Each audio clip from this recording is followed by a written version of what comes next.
Everybody, कैसे हैं आप सब। तो आज जिस चैप्टर की हम क्वेश्चन प्रैक्टिस करने वाले हैं वो है आपका 12th का बॉटनी का पहला चैप्टर, क्योंकि रिप्रोडक्शन इन ऑर्गेनिज्म अब हट चुका है आपके एनसीईआरटी से। तो जो चैप्टर आपके पास आ रहा है वो है sexual reproduction in flowering plants. ठीक है, नाम आप देख सकते हो, बहुत इंपॉर्टेंट चैप्टर है। एंजियोस्पर्म्स के बारे में खास कर किस तरीके से सेक्सुअल रिप्रोडक्शन है उनके अंदर, उससे रिलेटेड बात की गई है इस चैप्टर के अंदर। हम क्वेश्चंस देखेंगे बिल्कुल उसी सीक्वेंस में, पहले टॉपिक वाइज देखेंगे, टॉपिक वाइज, ताकि आप हर टॉपिक करके उसकी प्रैक्टिस कर सको। फिर एक एग्जाम ड्रिल होगा जिसमें पूरे चैप्टर से रैंडम मिक्स करके क्वेश्चन पूछे गए हैं, ताकि चैप्टर पूरा करने के बाद आप देख सके कि आपकी तैयारी कितनी है। और लास्ट में हम एग्जाम्पलर और लास्ट 10 साल के पीवाईक्यू भी डिस्कस करेंगे, क्योंकि उसके बिना हमें पैटर्न नहीं समझ में आएगा, है ना। तो आई होप कि आप लोग सारे क्वेश्चन सही कर पाएँ, आपको पता चले कि आप कितने अच्छे तरीके से आपने थ्योरी कंप्लीट की है और आपकी प्रैक्टिस किस स्टेट पे है। इसी पॉजिटिव थिंकिंग के साथ हम लोग शुरू कर रहे हैं हमारे टॉपिक वाइज क्वेश्चन। पहले हम टॉपिक वाइज एमसीक्यूज करेंगे बेटा, फिर हम एग्जाम ड्रिल की तरफ चलेंगे, है ना।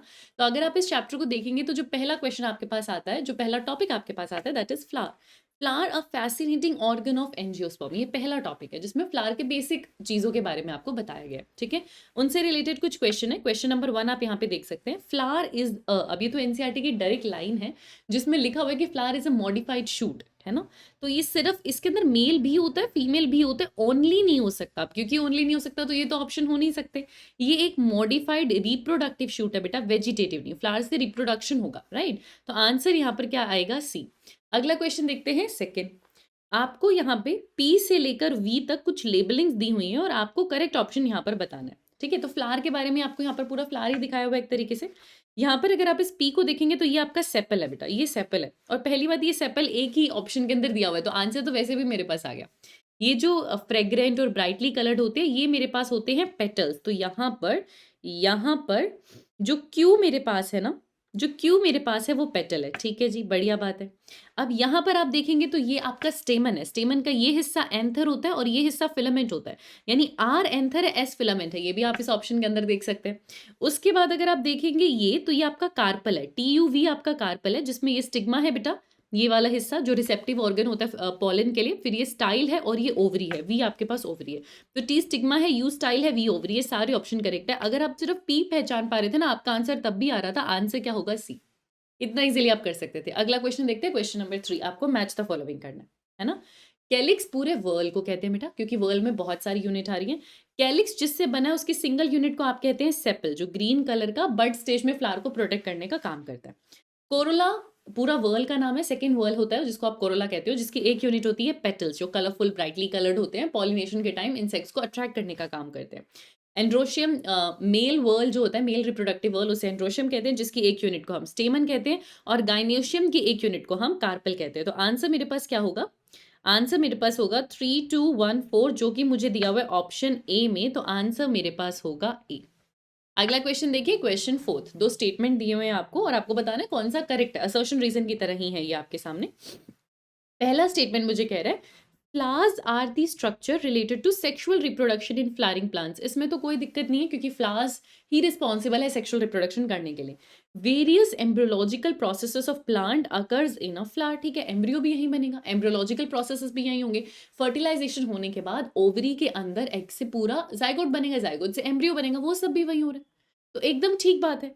और एम्ब्रियो का बनना कहीं ना कहीं सेक्सुअल रिप्रोडक्शन से ही रिलेटेड है। तो फ्लावर वो स्ट्रक्चर है जिसमें सेक्सुअल रिप्रोडक्शन होता है, सही बात है। क्यों? क्योंकि इसके अंदर एम्ब्रियोलॉजिकल प्रोसेस हो रहे हैं। देखा जाए तो सही बात है, फ्लावर के अंदर ही फर्टिलाइजेशन होना है, जाइगोट बनेगा, सब कुछ बनेगा, एम्ब्रियो भी बनेगा, और वही सेक्सुअल रिप्रोडक्शन का एंड प्रोडक्ट होता है। तो ये करेक्ट भी है बेटा, और ये करेक्ट एक्सप्लेनेशन भी है। ये करेक्ट भी है और ये करेक्ट एक्सप्लेनेशन भी है। आंसर क्या चला जाएगा यहाँ पे, ए। आधे से ज्यादा बच्चों को बस दिक्कत ए और बी के अंदर होती है, क्योंकि सी और डी तो वो पहचान लेते हैं। तो बेटा मैं हर बार कहती हूँ, हिंदी में सोचा करो। हिंदी में अगर सेंटेंसेस को सोचोगे तो ऐसी दिक्कत आपको नहीं होगी। तो अगर हम कह रहे हैं कि अच्छा ये सेक्सुअल कैरेक्टर के लिए रिस्पॉन्सिबल है, सेक्सुअल रिप्रोडक्शन के लिए रिस्पॉन्सिबल है, यहीं पर तो एम्ब्रियो बन रहा है, राइट। तो आंसर क्या होगा यहाँ पे, ए। फोर्थ का आंसर यहाँ पर होगा ए। अगला क्वेश्चन देखते हैं, क्वेश्चन नंबर 5, जिसके साथ हम एंटर कर रहे हैं सेकंड टॉपिक के अंदर, which is pre fertilization structures and events. Pre fertilization में आएगा गैमेटोजेनेसिस, गैमेटोजेनेसिस और गैमेट का ट्रांसफर करना, ये सब प्री फर्टिलाइजेशन में आता है। गैमेटोजेनेसिस में आपको मेल के गैमेट्स भी बनाने, आपको फीमेल के गैमेट्स भी बनाने। मेल के गैमेट्स बनाना स्पर्मेटोजेनेसिस और फीमेल के बनाना इज अच्छा, हम सॉरी फ्लावर्स के अंदर बात करें और प्लांट के अंदर बात करें तो यहाँ पर male is microsporogenesis and female is megasporogenesis. तो वो दोनों टॉपिक यहाँ पर आते हैं pre fertilization structures and events में। पहला क्वेश्चन है क्वेश्चन नंबर 5। आपको बेटा यहाँ पर करेक्ट स्टेटमेंट बताना है। सारे ऑप्शन हम रीड कर लेते हैं। Pollen tube enters through synergid cell. जब पोलन ट्यूब ग्रो करेगा, एम्ब्रियो सैक तक पहुंचेगा, है ना, एम्ब्रियो सैक को ही आप मेगास्पोरेंजियम कहते हैं। उस एम्ब्रियो सैक के अंदर एग की तरफ मेल गैमेट को जाना है, सिनर्जिड एंट्री करवाता है, ठीक है। पोलन ट्यूब सिनर्जिड से ही एंट्री लेता है और फिलीफॉर्म बताता है कि इस तरफ सिनर्जिड है, तो थ्रू सिनर्जिड ही एंट्री होती है। ये बात तो बिल्कुल ठीक है।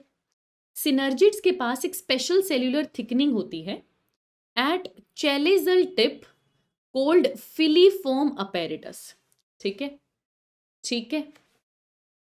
अब ये सेल्यूलर थिकनिंग ठीक लिखा हुआ है, ये फिलीफॉर्म अपैरेटस ठीक लिखा हुआ है, पर बेटा सिनर्जिड उस हिस्से में है जहां एग है और वो माइक्रोपाइल होता है। सिनर्जिड चैलिजल एंड की तरफ नहीं होता, चैलिजल एंड की तरफ तो एंटीपोडल्स होते हैं। तो चैलिजल गलत लिख दिया, इनको माइक्रोपाइल लिखना चाहिए था, तो ये स्टेटमेंट गलत है। Synergids aid in guiding the pollen tube into the synergids. Synergids ही मदद करें पोलन ट्यूब को अपने अंदर एंट्री देने के लिए, ठीक है, क्योंकि उनके पास फिलीफॉर्म अपैरेटस है जिसके थ्रू वो एंट्री दिलवाएंगे इनटू द सिनर्जिड्स, है ना। तो ये स्टेटमेंट को भी मैं ठीक मान सकती हूँ।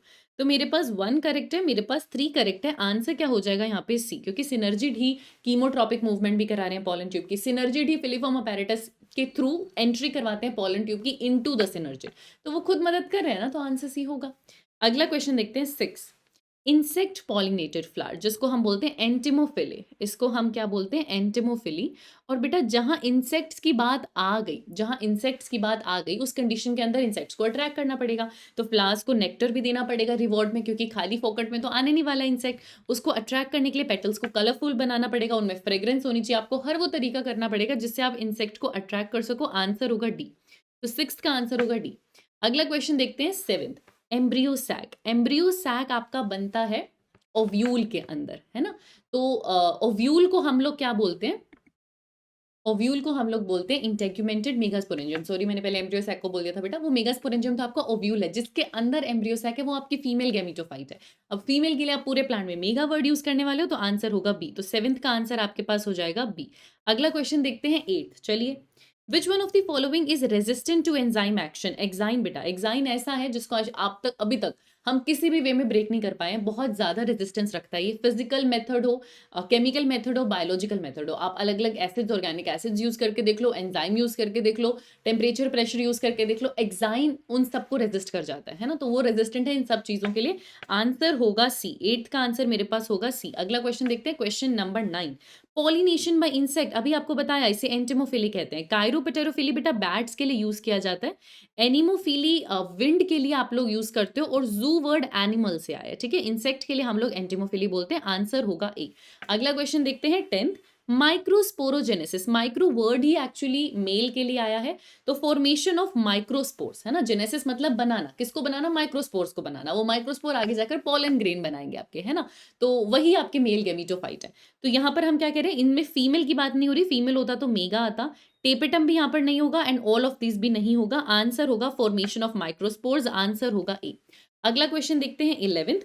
Filiform apparatus is a characteristic feature of, अभी 2-3 बारी क्वेश्चन रिपीट भी हो चुके बेटा, सिनर्जिड। अगर मैं यहाँ पर फीमेल गैमीटोफाइट यानी कि एक एम्ब्रियो सैक आपको बनाकर दूं, जिसके अंदर जनरली माइक्रोपाइल टॉप पर होता है, पर एनसीईआरटी के अकॉर्डिंग उन्होंने चेलेजा यहाँ और माइक्रोपाइल यहाँ बनाया है, जिसमें यहाँ उन्होंने एंटीपोडल्स बनाए हैं, यहाँ पर 2 सिनर्जिड बनाए, और यहाँ पर आपका एग बनाया कुछ इस तरीके से। वैक्यूल है और यहाँ पर वैक्यूल है, और इधर आपके 2 सेंट्रल न्यूक्लियाई हैं, है ना। तो ये जो आपके सिनर्जिड्स हैं, ये और ये आपके सिनर्जिड्स हैं, इसके अंदर इस तरीके से फिंगर लाइक प्रोजेक्शंस हैं, जिन्हें हम बोलते हैं फिलीफॉर्म अपैरेटस, ठीक है। जब यहाँ पर पॉलन ट्यूब आती है, उसको गाइड करना है सिनर्जिड के अंदर, वो फिलीफॉर्म अपैरेटस से होता है। तो ये किसका हिस्सा है बेटा? सिनर्जिड का हिस्सा है। आंसर क्या होगा? आंसर होगा बी। अगला क्वेश्चन देखिए, क्वेश्चन नंबर 12। चलिए, अच्छा हाँ, 12 भी लिखा है ना मैंने, हाँ, तो क्वेश्चन नंबर 12 इसको क्लियरली लिख लेते हैं।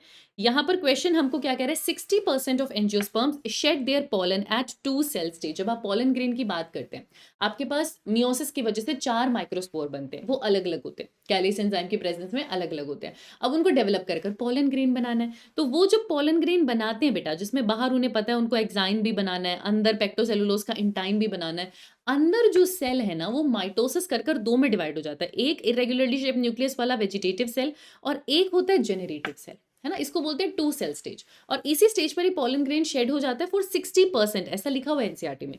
बाकी के 40% में ये जो आपका जेनरेटिव सेल है ये डिवाइड हो जाता है 2 के अंदर, यहीं पर, अभी वो शेड नहीं हुआ है, यहीं पर वो 2 में डिवाइड होकर 2 मेल गैमेट्स बना लेता है, तो उससे आप बोलते हैं 3 सेल स्टेज। लेकिन अक्सर 2 सेल स्टेज ही देखी जाती है, 60% में देखी जाती है। आंसर क्या होगा? ए।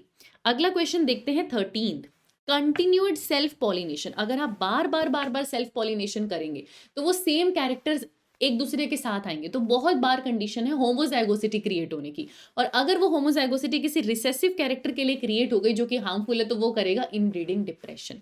बहुत ज्यादा सेल्फ पॉलिनेशन होने से एक बहुत फेमस फिनोमेना देखने को मिलता है which is known as inbreeding depression, जिससे बचने के लिए आउटब्रीडिंग डिवाइसेस का यूज किया जाता है, जो अलग अलग मेथड्स आपको बताए जाते हैं कि सेल्फ पॉलिनेशन मत होने दो, कुछ भी करो लेकिन सेल्फ पॉलिनेशन मत होने दो। आप चाहे सेल्फ इनकम्पैटिबिलिटी का यूज करो, चाहे मॉर्फोलॉजिकल इनकम्पैटिबिलिटी का यूज करो, चाहे मेच्योरिटी को सिंक्रोनाइज मत करो, ऐसी कुछ भी चीज आप करिए, है ना, जिसमें आप प्रोटेंडरी प्रोटोगाइनी भी पढ़ते हैं। दूसरा, आप कोशिश करिए कि डायोशियस फ्लावर बने, है ना, मोनोशियस ना हो, डायोशियस प्लांट्स का आप यूज करें। तो ये सारी चीजें आउटब्रीडिंग डिवाइसेस में होती है। क्यों यूज करना है? क्योंकि सेल्फ पॉलिनेशन से इनब्रीडिंग डिप्रेशन हो रहा है। आंसर क्या आएगा? ए। अगला क्वेश्चन देखते हैं 14th, chances of pollination in air and water are increased by increasing number of pollen. This statement is, बेटा एयर और वाटर ना दोनों में चांस पॉलिनेशन है, पता नहीं कि पॉलन पहुंचेगा या नहीं पहुंचेगा, तो चांसेस बढ़ाने के लिए अक्सर वहां पर पॉलन का नंबर बढ़ाया जाता है, क्योंकि पहली चांस फैक्टर है, पता नहीं पहुंचेगा या नहीं पहुंचेगा। तो ये बात बिल्कुल ठीक है, ये स्टेटमेंट बिल्कुल ट्रू है, ये एक अडेप्टेशन यूज की जाती है। आंसर होगा ए। अगला क्वेश्चन देखो 15, आपको ओड वन आउट बताना है बच्चा, ठीक है। तो माइक्रोपाइल है, न्यूसिलस है, एम्ब्रियोसैक है, पॉलन ग्रेन है। पॉलन ग्रेन होगा, माइक्रोपाइल हो गया, ये आपके एम्ब्रियोसैक का पोजीशन आपको बता रहे हैं ना, माइक्रोपाइल और चैलिजल पोजीशन है, ठीक है। एम्ब्रियोसैक आपका फीमेल का गैमीटोफाइट है, न्यूसिलस आपका ओव्यूल के अंदर का प्रेजेंट होने वाला टिश्यू है जो मेगास्पोरेंजियम है। मतलब ए, बी और सी तीनों चीजें फीमेल के अंदर देखने को मिलती हैं, जबकि पॉलन ग्रेन ये मेल का गैमीटोफाइट है, राइट। तो ऑब्वियसली वो ऑड वन आउट है, आंसर होगा डी। अगला क्वेश्चन देखते हैं 16, पॉलन को आप स्टोर कर सकते हो, क्योंकि पॉलन की अपनी एक वाइबिलिटी होती है बेटा। अभी आपको पता नहीं, आप वो पॉलन स्टोर करो ताकि आप बाद में अपनी मर्जी से जाकर क्रॉस पॉलिनेशन करवा सको। तो आप क्रायो प्रिजर्वेशन कर सकते हो, जिसमें -196 डिग्री सेल्सियस लिक्विड नाइट्रोजन में आप उस पॉलन को स्टोर कर सकते हो, उसकी वाइबिलिटी मेंटेन कर सकते हो। तो आंसर आएगा ए। अगला क्वेश्चन देखते हैं 17, नेचर में जो क्लिस्टोगैमस फ्लावर है, क्लिस्टोगैमस का मतलब समझते हैं जो हमेशा बंद रहे, कभी नहीं खिलेगा वो फ्लावर, वो हमेशा बंद रहेगा, बर्ड स्टेज से पूरा फ्लावर बनने तक वो बंद ही रहेगा। तो जो उसके स्टेमन है बेटा वो कभी एक्सपोज नहीं हो रहे, उसका स्टिग्मा कभी किसी के लिए एक्सपोज नहीं हो रहा। तो जो फ्लावर हमेशा इस तरीके से बंद रह रहा है, उसके अंदर जो भी एंथर होगा उससे निकलने वाले पॉलन उसी के स्टिग्मा पर तो जाएंगे ना बेटा, और तो कहीं जाएंगे नहीं। तो ऐसे केस में हमेशा सेल्फ पॉलिनेशन होता है। आंसर आएगा ए। अगला क्वेश्चन देखते हैं 18th, जो विंड पॉलिनेटेड फ्लावर होते हैं जिसे हम एनीमोफिली कहते हैं, उनके अंदर लॉन्ग वेल एक्सपोज्ड स्टिग्मा होता है। ऑफ कोर्स, क्योंकि उड़ के पॉलन आ रहा है तो उनके स्टिग्मा को एक तरीके से एक्सपोज होना पड़ता है, वर्सटाइल भी होना पड़ता है। इनफैक्ट स्टिग्मा फेदरी भी होता है ताकि वो पॉलन को कैच कर सके, और जबकि जो एंथर है वो पूरा इस तरीके से वर्सेटाइल है ताकि वो दूर दूर तक पॉलन को स्प्रेड कर सके, ठीक है। तो जो स्टिग्मा है वो लॉन्ग है, वो वेल एक्सपोज्ड है। क्या ये बात ट्रू है? ये बात बिल्कुल ट्रू है। आंसर क्या होगा 18th का ए, ठीक है, कुछ फॉल्स नहीं है इसके अंदर। अगला क्वेश्चन देखते हैं, क्वेश्चन नंबर 19, क्या कह रहे हैं? चैलिजल pole is opposite to micropyle. सही बात है। अगर मैं यहाँ पर आपके सामने एक फीमेल गैमीटोफाइट आपको बनाकर दिखाऊं, जनरली हम माइक्रोपाइल को टॉप पर मानते हैं और चैलिसा उसके जस्ट अपोजिट होता है, ठीक है। At the origin of integuments, बेटा अगर मैं आपके सामने यहाँ पर एक एनाट्रोपस ओव्यूल बनाऊं, ठीक है, ऐसा करते हैं आप लोगों को शो करने के लिए, यहाँ पर एक एनाट्रोपस ओव्यूल बनाते हैं और यहाँ पर मैं आपको दिखा रही हूँ एक एम्ब्रियोसैक, ठीक है। जहां से इंटेग्यूमेंट ओरिजिनेट होते हैं वहां पर एक पोर भी है, माइक्रोपाइलर पोर, इसको माइक्रोपाइल कहते हैं। तो at the origin of integuments आपको माइक्रोपाइल मिलेगा, चैलिजा नहीं, चैलिजा नहीं मिलता, अपोजिट वाला चैलिजा होता है। Is it opposite to nucellus? ऐसा नहीं है, क्योंकि न्यूसिलस तो पूरा ही टिश्यू है। आप ओव्यूल के अंदर देखेंगे पूरा टिश्यू ही न्यूसिलस है, उसमें आप अपोजिट टू न्यूसिलस नहीं बोल सकते चैलिजा को, ये स्टेटमेंट भी गलत हो जाएगा, ठीक है। Near the embryo sac, near the embryo sac नहीं है, ये एक पोजीशन है जो माइक्रोपाइल के जस्ट ऑपोजिट होती है। तो करेक्ट आंसर वैसे भी ए ही होने वाला है। आंसर क्या होगा? आंसर क्या होगा? हम पहले तो इसको थोड़ा सा करेक्ट करें क्योंकि पिंक हाईलाइट अच्छा नहीं लग रहा है। आंसर होगा ए। आई होप आप लोगों को ये चीज समझ में आई हो। अगला क्वेश्चन देखिए, क्वेश्चन नंबर 20। सिंपल लग रहा है, सिंपल लगना भी चाहिए। पॉलन ग्रेन जो मैच्योर मेल गैमेटोफाइट होता है उसका डायमीटर एनसीईआरटी ने दिया हुआ है 25 to 50। ये वैसे ही बहुत रटने वाला चैप्टर है बेटा, डायरेक्ट फैक्ट से क्वेश्चन आता है। अगर आपको आता है तो आप आंसर कर लोगे, ज्यादा दिमाग आपको लगाना ही नहीं पड़ेगा। अगला क्वेश्चन देखो, क्वेश्चन नंबर 21। माइक्रोस्पोरेंजिया, माइक्रोस्पोरेंजिया मतलब वो प्लेस जिसके अंदर माइक्रोस्पोरोजेनेसिस होगा, राइट। तो माइक्रोस्पोरेंजिया क्या है, जिनके अंदर माइक्रोस्पोरोजेनेसिस होगा, माइक्रोस्पोरिया पॉलन ग्रेन बनेंगे, उन्हें ही हम पॉलन सैक्स कहते हैं। क्योंकि आप जानते हैं जो आपका एंथर है वो बाइलोब्ड है और डाइथिकस है। यहाँ पर भी थिक है, यहाँ पर भी थिक है, यहाँ पर भी थिक है, यहाँ पर भी थिक है। दो लोब है और हर लोब में दो थिक है, और ये एक थिका इसका माइक्रोस्पोरेंजिया की तरह काम कर रहा है। बीच में यहाँ पर लाइन ऑफ डेहिसेंस होता है और इनके अंदर भर भर के पॉलन ग्रेन है, तो इन्हीं को हम बाद में पॉलन सैक्स कहते हैं। आंसर होगा डी। अगला क्वेश्चन देखते हैं 22। Polar nuclei are located in, बच्चे एम्ब्रियो सैक। जो आपका एम्ब्रियो सैक है जिसे आप फीमेल गैमेटोफाइट कहते हैं, इसमें एक चलेजा है, एक माइक्रोपाइल है, यहाँ पर एंटीपॉडल्स हैं, यहाँ सिनर्जिड और एग है, और एकदम सेंटर में पोलर न्यूक्लियाई। तो पोलर न्यूक्लियाई कहाँ है, सेंटर में है एम्ब्रियो सैक के। मेल में नहीं है, पोलन ट्यूब में। थैलेमस फीमेल के अंदर है ना। और थैलेमस हम किसको कह रहे हैं, हम फ्रूट डेवलपमेंट के टाइम थैलेमस की बात करते हैं, जिससे पूरा फ्लावर अटैच्ड है, तो वहां पर पोलर न्यूक्लियाई नहीं है। अच्छा, polar nuclei located in ovule. अगर आपको डाउट हुआ होगा ना तो ओव्यूल में हुआ होगा, लेकिन ओव्यूल में भी एम्ब्रियो सैक दे दिया तो वो ज्यादा करेक्ट है ना, क्योंकि उसके अंदर ही आपके दोनों पोलर न्यूक्लियाई होते हैं, और वो ओव्यूल के अंदर न्यूसिलस के किसी एक सेल के मियोसिस से बना हुआ है, ये वहां पर आपके पोलर न्यूक्लियाई है। तो ऑफकोर्स आंसर क्या होगा, ए। अगला क्वेश्चन देखो, question number 23। Which of the following event characterize the presence of pollination. अच्छा देखते हैं, पॉलिनेशन मतलब क्या, transfer of pollen grains from anther to stigma. Definition ही यही है ना, पॉलिनेशन मतलब क्या, पॉलन को फीमेल तक लेके जाओ मेल से, तो स्टिग्मा तक पहुंचाना इस पॉलिनेशन। ओवा का मैच्योरेशन या एंथर का मैच्योरेशन इसमें नहीं आएगा, ना ही पॉलन का बनना। पॉलिनेशन मतलब पॉलन का जाना फीमेल तक, सी होगा। 23 का आंसर सी होगा। अगला क्वेश्चन देखते हैं 24। कॉमेलिना में कैसा पॉलिनेशन है। अब चाहे ऑक्सैलिस है, वोला है या कॉमेलिना है, इनके अंदर हम क्या पढ़ते हैं कि इनके अंदर बेटा चेस्मोगैमस और क्लिस्टोगैमस फ्लावर दोनों है। क्लिस्टोगैमस के बारे में ज्यादा बताया हुआ है, और क्योंकि क्लिस्टोगैमस है तो मुझे इनके अंदर ऑटोगैमी देखने को मिल जाएगा। तो यहाँ पर मैं जो ऑप्शन चूज करूंगी दैट वुड बी ए। 24 का आंसर क्या होगा, ए। अगला क्वेश्चन देखते हैं 25। आपको ए और भी बताना है, ये तो मेल एंड्रोशियम का एक यूनिट है, यानी आपको स्टेमन दिखाया हुआ है। स्टेमन के अंदर इस वाले हिस्से को आप बोलते हैं एंथर और इस वाले हिस्से को आप बोलते हैं फिलामेंट। तो ए आपके पास एंथर है, बी आपके पास फिलामेंट है, आंसर सी होगा 25 का। ये तो डायरेक्ट एनसीईआरटी का डायग्राम है और बहुत सिंपल वे में हमें दिया है। अगला क्वेश्चन देखते हैं 26। ऐसे क्वेश्चन नीट में आए तो मजा आ जाए ना, बिल्कुल मतलब इतने सिंपल, और ऐसे ही आएंगे, ऐसी मेरी दुआ है आप सबके लिए। अगला क्वेश्चन देखो, question 26। Stalk with which ovules are attached to the placenta is called. अगर मैं यहाँ पर आपको दिखाऊं, स्टिग्मा है, स्टाइल है, ओवरी है, ये ओवरी की वॉल है, इसके अंदर यहाँ पर ये स्टॉक है, क्योंकि ये पूरा आपका प्लेसेंटा है। ओवरी के अंदर ये पूरा आपका यहाँ पर प्लेसेंटा है, और यहाँ पर हम क्या कह रहे हैं कि इस तरीके से एक स्टॉक है, और इस स्टॉक से आपका ओव्यूल अटैच है। तो जिस स्टॉक से आपका ओव्यूल अटैच होता है उसे बोलते हैं फ्यूनिकल, और जहां पर वो जंक्शन है, जहां पर वो अटैच्ड होते हैं ना बेटा, वहां उसको कहते हैं हाइलम। उस पोजीशन को कहते हैं हाइलम, है ना, उस कार को आप लोग कहते हैं हाइलम। तो यहाँ पर आंसर क्या होगा, ए। 26 का आंसर क्या होगा, ए। अगला क्वेश्चन देखते हैं 27। चलिए, emasculation is not required. Emasculation आप तब करते हो जब आपको सेल्फ पॉलिनेशन से बचाना होता है, तब आप करते हो। जैसे फॉर एग्जाम्पल, अगर मेरे पास ये स्टिग्मा, स्टाइल और ओवरी है, और यहीं पर मेरे पास इस तरीके से जो है एंथर और फिलामेंट प्रेजेंट है, ठीक है। अब मैं नहीं चाहती कि इस एंथर से पॉलन निकलकर इस स्टिग्मा पर चले जाए, मैं इस फ्लावर को कन्वर्ट करना चाहती हूँ इनटू अ यूनिसेक्सुअल फ्लावर, तो मैं इसके सारे मेल्स हटा दूंगी। इमैस्कुलेशन का मतलब है मेल रिमूव करना या फिर स्टेमन रिमूव करना, कुल मिला के स्टेमन रिमूव करना। आपसे पूछ रहे हैं इसकी जरूरत कब नहीं पड़ेगी, एक यूनिसेक्सुअल फ्लावर में इसकी जरूरत नहीं पड़ेगी बेटा, बाइसेक्सुअल में तो पड़ेगी ना, क्योंकि मुझे मेल हटाकर उसको फीमेल बनाना है, तो बाइसेक्सुअल को यूनिसेक्सुअल करने के लिए मुझे इमैस्कुलेशन करनी पड़ती है, यहाँ तो जरूरत पड़ेगी। डायोशियस फ्लावर, डायोशियस फ्लावर मतलब मेल अलग है, फीमेल अलग है। तो एक प्लांट है, इस प्लांट पे सिर्फ फीमेल वाला फ्लावर है ना, और दूसरा प्लांट है जिसपे सिर्फ मेल वाला फ्लावर है, तो यहाँ भी मेल और फीमेल अलग अलग है, मुझे मेल हटाने की जरूरत नहीं पड़ेगी। तो इमैस्कुलेशन की जरूरत ना ही मुझे यूनिसेक्सुअल में पड़ने वाली है, ना ही डायोशियस में पड़ने वाली है। आंसर होगा डी, आंसर होगा डी। 27 का आंसर होगा डी। आई होप आपको ये बात समझ में आ गई हो। अगला क्वेश्चन देखते हैं 28। मेजोरिटी ऑफ पॉलन ग्रेन, थोड़ी देर पहले बताया 60% 2 सेल स्टेज पे शेड करते हैं, आंसर होगा बी। अगला क्वेश्चन देखिए 29, if root of the flowering plant has 24 chromosome, क्या बताना चाह रहे हैं? 2n इज इक्वल टू 24, क्योंकि रूट मुझे पता है माइटोसिस से बना है, उसमें मियोसिस नहीं हुआ, तो आपको बताना चाह रहे हैं डिप्लॉइड कंडीशन 24 है, और फिर आपसे पूछ रहे हैं इनके गैमेट्स में कितने क्रोमोसोम होंगे, तो आप जानते हैं गैमेट्स मियोसिस से बनता है। चाहे आप मेल गैमेट की बात करो, मेल गैमेटोफाइट जिसे आप पॉलन ग्रेन कहते हैं, चाहे आप फीमेल गैमेटोफाइट एम्ब्रियो सैक की बात करो, वो मियोसिस से बन रहे हैं, और मियोसिस मतलब एन, एन मतलब अब 24 का हाफ हो जाएगा 12, आंसर आएगा बी, तो 29 का आंसर मेरे पास है बी।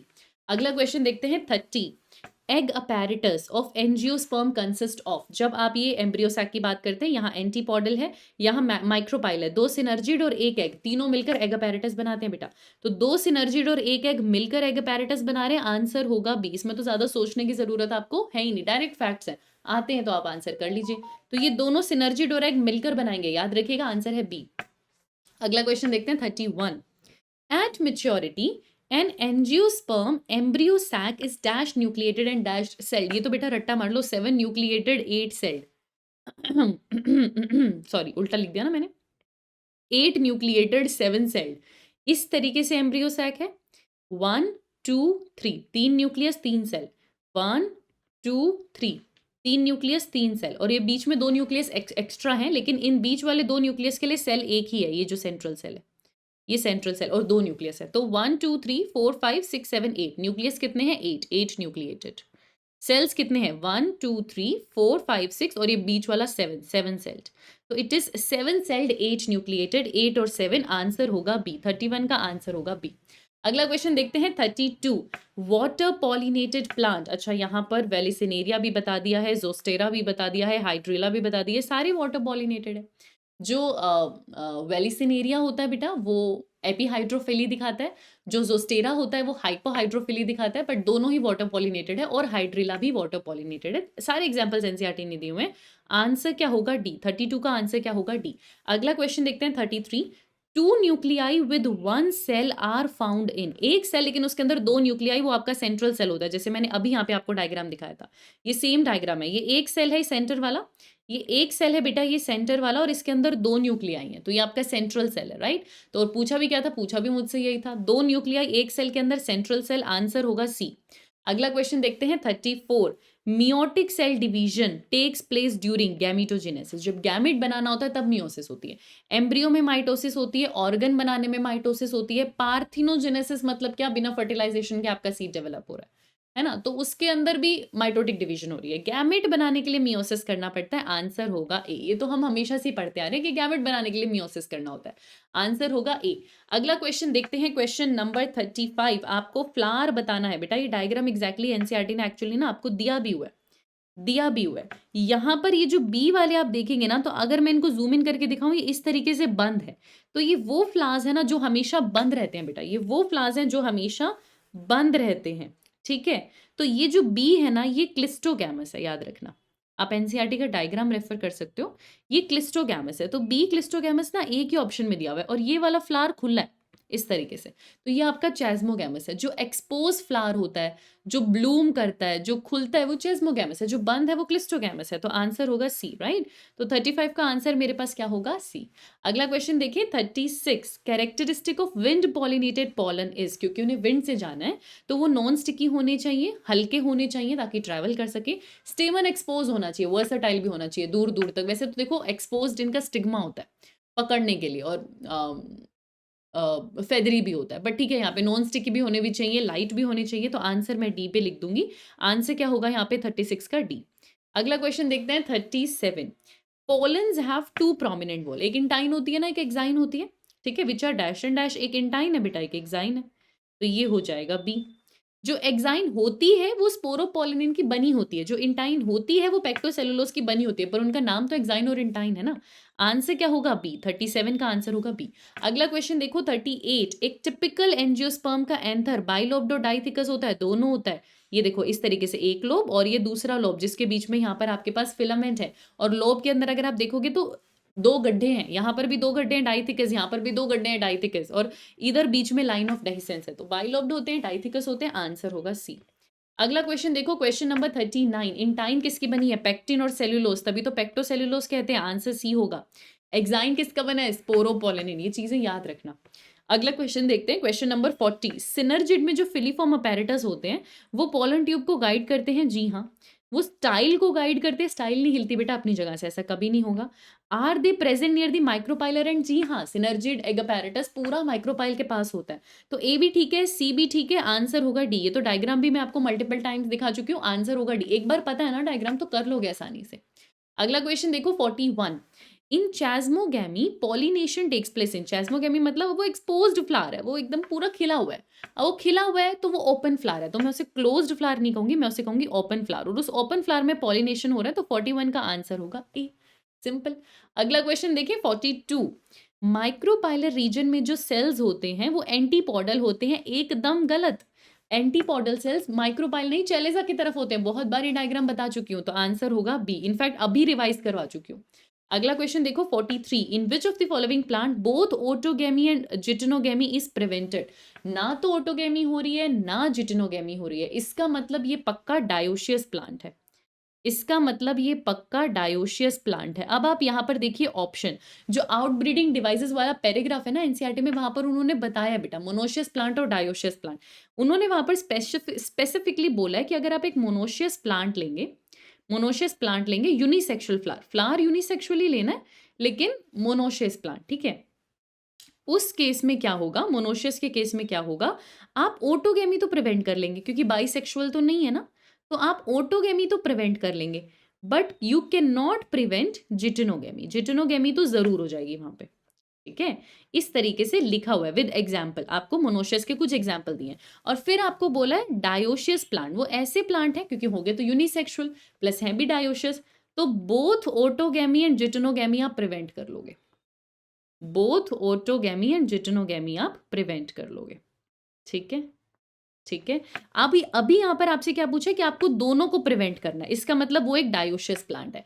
अब डायोशियस का जो एग्जांपल एनसीईआरटी देती है वो देती है पपाया, और मोनोशियस के अंदर कैस्टर मेज, इन सब का एग्जांपल देती है। तो डायोशियस के अंदर कौन आएगा, पपाया। एनसीईआरटी के एग्जांपल से चलते हुए हम आंसर देंगे ए, ठीक है।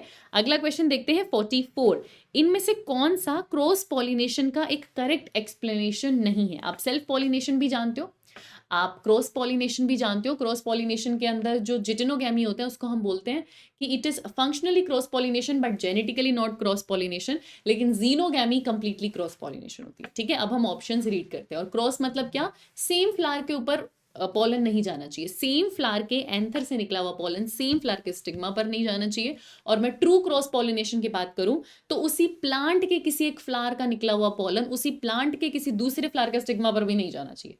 ट्रू तो वो होगा कि एक प्लांट है, उस एक प्लांट के किसी फ्लावर से पॉलन निकला और वो किसी दूसरे प्लांट के फ्लावर के ऊपर गया, ये ट्रू क्रॉस पॉलिनेशन होता है। अब मैं ऑप्शन रीड कर लेती हूँ, ठीक है। ऑप्शन मेरे को क्या कह रहे हैं यहाँ पे, the pollen grains are transferred from one flower to another flower situated on same plant, इसे जिटेनोगेमी कहते हैं। जिटेनोगेमी सही मायने में क्रॉस पॉलिनेशन नहीं है बेटा। pollen grain are transferred from one flower to another flower of another plant of the same species, ठीक है। ठीक है, तो ये मेरे पास हो गया one flower to another flower of another plant, ये जीनोगैमी, ये भी एक तरीके से क्रॉस पॉलिनेशन है। जिटेनोगैमी को ट्रू क्रॉस पॉलिनेशन नहीं मानते, पर है तो वो क्रॉस पॉलिनेशन ही। The pollen grain of male flower are transfer to the stigma of the female flower. अब मेल फ्लावर इन्होंने अलग बोला, फीमेल फ्लावर इन्होंने अलग बोला, मतलब यूनिसेक्सुअल है, सेम फ्लावर की बात नहीं कर रहे, तो ये भी क्रॉस पॉलिनेशन हो सकता है। इसमें दोनों ही केसेस हैं, जिटेनोगैमी भी हो सकती है, जीनोगैमी भी हो सकती है, कुछ बता नहीं रखा। पर एक को मेल फ्लावर एक को फीमेल फ्लावर बोला, मतलब यूनिसेक्सुअल फ्लावर है, इसका मतलब हाँ है तो cross pollination. The pollen grain of the flower are transferred to the stigma of the same flower. Same flower बोलते ही ये सेल्फ पॉलिनेशन हो गया। तो इनमें से कौन सा क्रॉस पॉलिनेशन के लिए करेक्ट नहीं है, ये नहीं है, क्योंकि ये सीधा सीधा सेल्फ पॉलिनेशन को रिप्रेजेंट कर रहा है। आंसर होगा डी। आई होप आपको समझ में आया हो। अगला क्वेश्चन देखिए, question number 45। Unisexuality of flowers prevent, अगर वो फ्लावर यूनिसेक्सुअल है तो आप इसके अंदर ओटोगैमी तो रोक लेंगे, आप जिटेनोगैमी नहीं रोक सकते। This is the correct answer. अभी मैंने थोड़ी देर पहले आपको बताया, क्योंकि यूनिसेक्सुअल होने का मतलब ये नहीं है ना कि वो डायोशियस भी हो गया, मोनोशियस हुआ तो, सेम प्लांट पे हुआ तो। हाँ यूनिसेक्सुअल है तो ओटोगैमी आप रोक सकते हैं, पर आप जिटेनोगैमी तो नहीं रोक सकते। आंसर होगा ए। अगला क्वेश्चन देखिए 46। जो पोलन है उनकी बाहर वाली लेयर को हम कहते हैं एक्साइन। तो ए होगा एक्साइन, जो 2 ऑप्शन में दिया हुआ है, 2 को मैं एलिमिनेट कर रही हूँ। ये एक्साइन किसका बना हुआ है? ये स्पोरोपोलेनिन का बना होता है। This is absent in the germ pores, क्योंकि अगर मैं पोलन ग्रेन यहाँ पर बनाऊं बेटा तो इस तरीके से एक्साइन है। कुछ कुछ एरियाज में एक्साइन नहीं है, वो जर्म पोर है, वो पोलन ट्यूब के जर्मिनेशन के लिए जगह छोड़ी हुई है थोड़ी सी। तो आंसर होगा बी, 46 का आंसर मेरे पास होगा बी। अगला क्वेश्चन देखिए 47, an interesting modification of flower shape for insect pollination occurs in some orchids, है ना। एक स्पेशल ऑर्किड ऑफाइरिस की बात की है जिसने अपने एक पेटल को फीमेल कोलबा बी, क्योंकि बी आती है उसको पॉलिनेट करने, तो उसने अपने एक पेटल को फीमेल बी की तरह बना लिया। In which a male insect mistake the pattern of orchid flower for female of the species. उस मेल को लग रहा है कि ये फ्लावर नहीं है, ये फीमेल है, और वो उससे आता है कॉप्यूलेट करने, इसको बोलते हैं शूडो कॉप्यूलेशन बेटा। उसको लग रहा है वो कॉप्यूलेशन कर रहा है पर नहीं कर रहा, बट क्योंकि वो उस पेटल के पास आता है और उसको इस तरीके से कॉप्यूलेट करने की कोशिश करेगा तो पोलन उस पर चिपक जाता है, तो फिर धोखा होता है बेचारे के साथ। अब एनसीईआरटी इसको लिखती है म्यूचुअलिज्म में इकोलॉजी में, पर होना ये कॉमन सेलिज्म चाहिए, राइट। तो आंसर एनीवे क्या होगा? डी। यहां पर मुझे इतना पता है आंसर क्या होगा, डी। अगला क्वेश्चन देखती हूँ 48, सेल्फ इनकम्पैटिबिलिटी। अब सेल्फ इनकम्पैटिबिलिटी एक आउटब्रीडिंग डिवाइस है, ठीक है। Self incompatibility ensures cross pollination, prevent self pollination नहीं होने देगा। एंश्योरिंग सेल्फ फर्टिलाइजेशन, नहीं, मुझे एंश्योर तो नहीं करना है self fertilization. It prevent inbreeding, सही बात है, it will prevent inbreeding, क्योंकि अपने आप से पॉलिनेशन होने नहीं दे रहा। तो करेक्ट स्टेटमेंट 1, 2 और 4 आ रहे हैं बेटा, 1, 2 और 4 यानी कि बी। तो 48 का आंसर मेरे पास होगा बी। बढ़िया।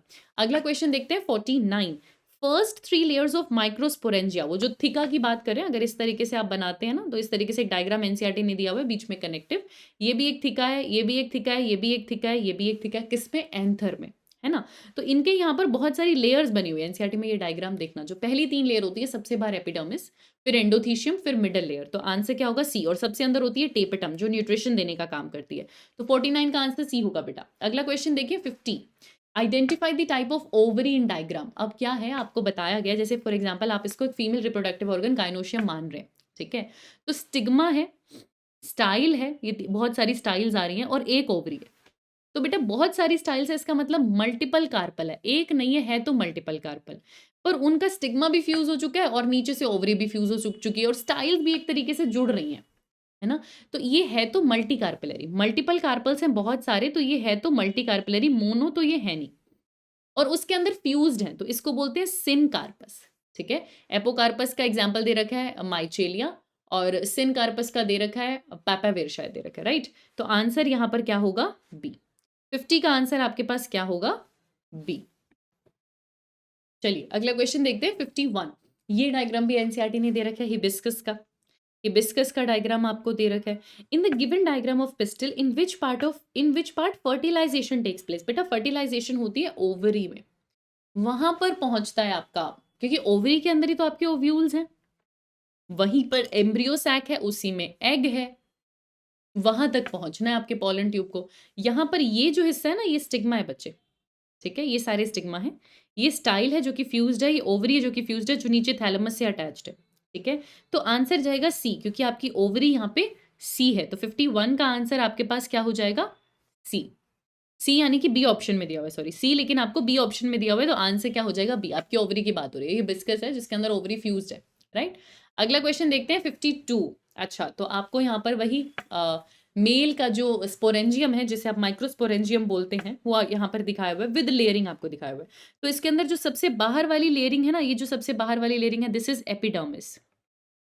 एपिडर्मिस के अंदर होता है एंडोथीशियम, एंडोथीशियम के अंदर होता है मिडल लेयर, और मिडल लेयर के अंदर होता है टेपेटम। ये ए है कनेक्टिव, जहां से आपका जो स्टॉक है, जो फिलामेंट है, वो अटैच्ड होगा, ठीक है। ये जो डी है, ये अंदर का स्पोरोजीनस टिश्यू है, जिसमें से कोई एक सेल माइक्रोस्पोर मदर सेल बन के और माइक्रोस्पोरोजेनेसिस करना शुरू करेगी। ये स्पोरोजीनस टिश्यू है, ठीक है, ठीक है। यहां पर एपिडर्मिस के जस्ट पीछे जो मुझे दे रखा है वो एंडोथीशियम होता है, ठीक है। एंडोथीशियम के अंदर वाले स्पेस को मिडल लेयर कहते हैं, तो ये मिडल लेयर है। बहुत सारी लेयर्स दिखानी चाहिए जो दिखाई नहीं गई हैं। सबसे अंदर टेपेटम होता है, और टेपेटम के अंदर स्पोरोजिनस टिश्यू होता है, ठीक है। अब देख लो, मैच कर लो। तो ए आपके पास कनेक्टिव है, पहली बात ए एक में कनेक्टिव दे रखा था, वैसे आप मैच कर सकते हैं। बी एपिडर्मिस है, सी एंडोथीशियम है, डी स्पोरोजिनस टिश्यू है, ई टेपिटम है, एफ मिडल लेयर है। हमने मैच भी कर लिया बेटा, वैसे आप सिर्फ केवल ए से भी आंसर दे सकते थे, आंसर होगा ए। ठीक है, यानी कि सॉरी आंसर होगा डी। अगला क्वेश्चन देखते हैं, क्वेश्चन नंबर 53। चलिए, जीनोगैमी या cross pollination is performed by abiotic agencies, biotic agencies, insect only. Only insect जैसी कोई चीज नहीं होती, ओनली इंसेक्ट जैसी कोई चीज नहीं होती, तो आंसर होगा डी। मतलब क्या क्रॉस पॉलिनेशन करना है ना, कोई भी करवा सकता है। ए बायोटिक फैक्टर से भी होता है, बायोटिक फैक्टर से भी होता है, बायोटिक में इंसेक्ट्स मेजरली करते हैं, ओनली जैसा कुछ नहीं होता बेटा, तो आंसर हो जाएगा डी। अगला क्वेश्चन देखते हैं 54। विच one of the following statement is not true. अच्छा, आपको नॉट ट्रू बताना है। Pollen grains are released from anther at 2 cell stage, majorly तो यही होता है 60%। Sporogenous cell directly behave as megaspore mother cell, उनमें से कोई भी एक cell directly megaspore mother cell बनाता है। Megaspore divide twice to form an 8 nucleated embryo sac. जो मेगास्पोर बनती है, जो कि मियोसिस से बनी होगी बेटा, वो 3 माइटोटिक डिवीजन करती है, क्योंकि वो 8 न्यूक्लियस बनाती है, तो 2 नहीं 3 माइटोटिक डिवीजन करती है, ये गलत है। एग और सिनर्जिड माइक्रोपाइल की तरफ होते हैं, ये बात ठीक है, आंसर सी होगा। तो 54 का आंसर आपके पास सी होगा। अगले क्वेश्चन देखिए 55 देखिए। डायग्राम आपको दे रखा है, ये विंड पॉलिनेटेड फ्लावर का आपको डायग्राम दे रखा है। तो एक विंड पॉलिनेटेड है, इनका स्टेमन वेल एक्सपोज्ड होता है, इनका इन्फ्लोरेसेंस कंपैक्ट है, क्योंकि इनको ना बहुत ऐसे बड़े बड़े फ्रेग्रेंट पेटल्स की इस तरीके से जरूरत नहीं है, तो ये शेड भी कर देते हैं, इनको चाहिए ही नहीं, विंड से पॉलिनेशन होना वैसे भी। हाँ, इनको ये चाहिए कि स्टिग्मा थोड़ा सा फेदरी हो, स्टेमन थोड़ा सा एक्सपोज्ड हो, वो बात बिल्कुल ठीक है, पर मतलब बहुत बड़ा इन्फ्लोरेसेंस इनको नहीं चाहिए, तो आंसर होगा D, that is all of the above. 55 का आंसर होगा डी। अगला क्वेश्चन देखते हैं 56। Mature male gametophyte, mature male gametophyte यानी कि आपका mature pollen grain is derived from pollen mother cell by. Pollen mother cell एक ही मियोटिक डिवीजन करेगा, पहली बात, 3 मियोटिक डिवीजन नहीं करेगा, एक मियोटिक डिवीजन करेगा, और वो एक मियोटिक डिवीजन अपने बाद 2 माइटोटिक डिवीजन करेगी। पहले माइटोटिक डिवीजन में वेजिटेटिव और जनरेटिव बनेगा, दूसरे माइटोटिक डिवीजन में जनरेटिव से 2 मेल गैमेट बनेंगे। एक ही मियोसिस होता है बेटा जिससे 4 माइक्रोस्पोर बनते हैं, और एक माइक्रोस्पोर में 2 माइटोटिक डिवीजन होते हैं, तो 56 का आंसर होगा बी। अगला क्वेश्चन देखते हैं 57। चलिए, long silky hairs on cob of maize are. Stigma और स्टाइल है इनके, जो लॉन्ग सिल्की हेयर है कैच करने के लिए, वो स्टिग्मा और स्टाइल है बेटा, जो लॉन्ग सिल्की हेयर्स आपको उस पर दिखते हैं।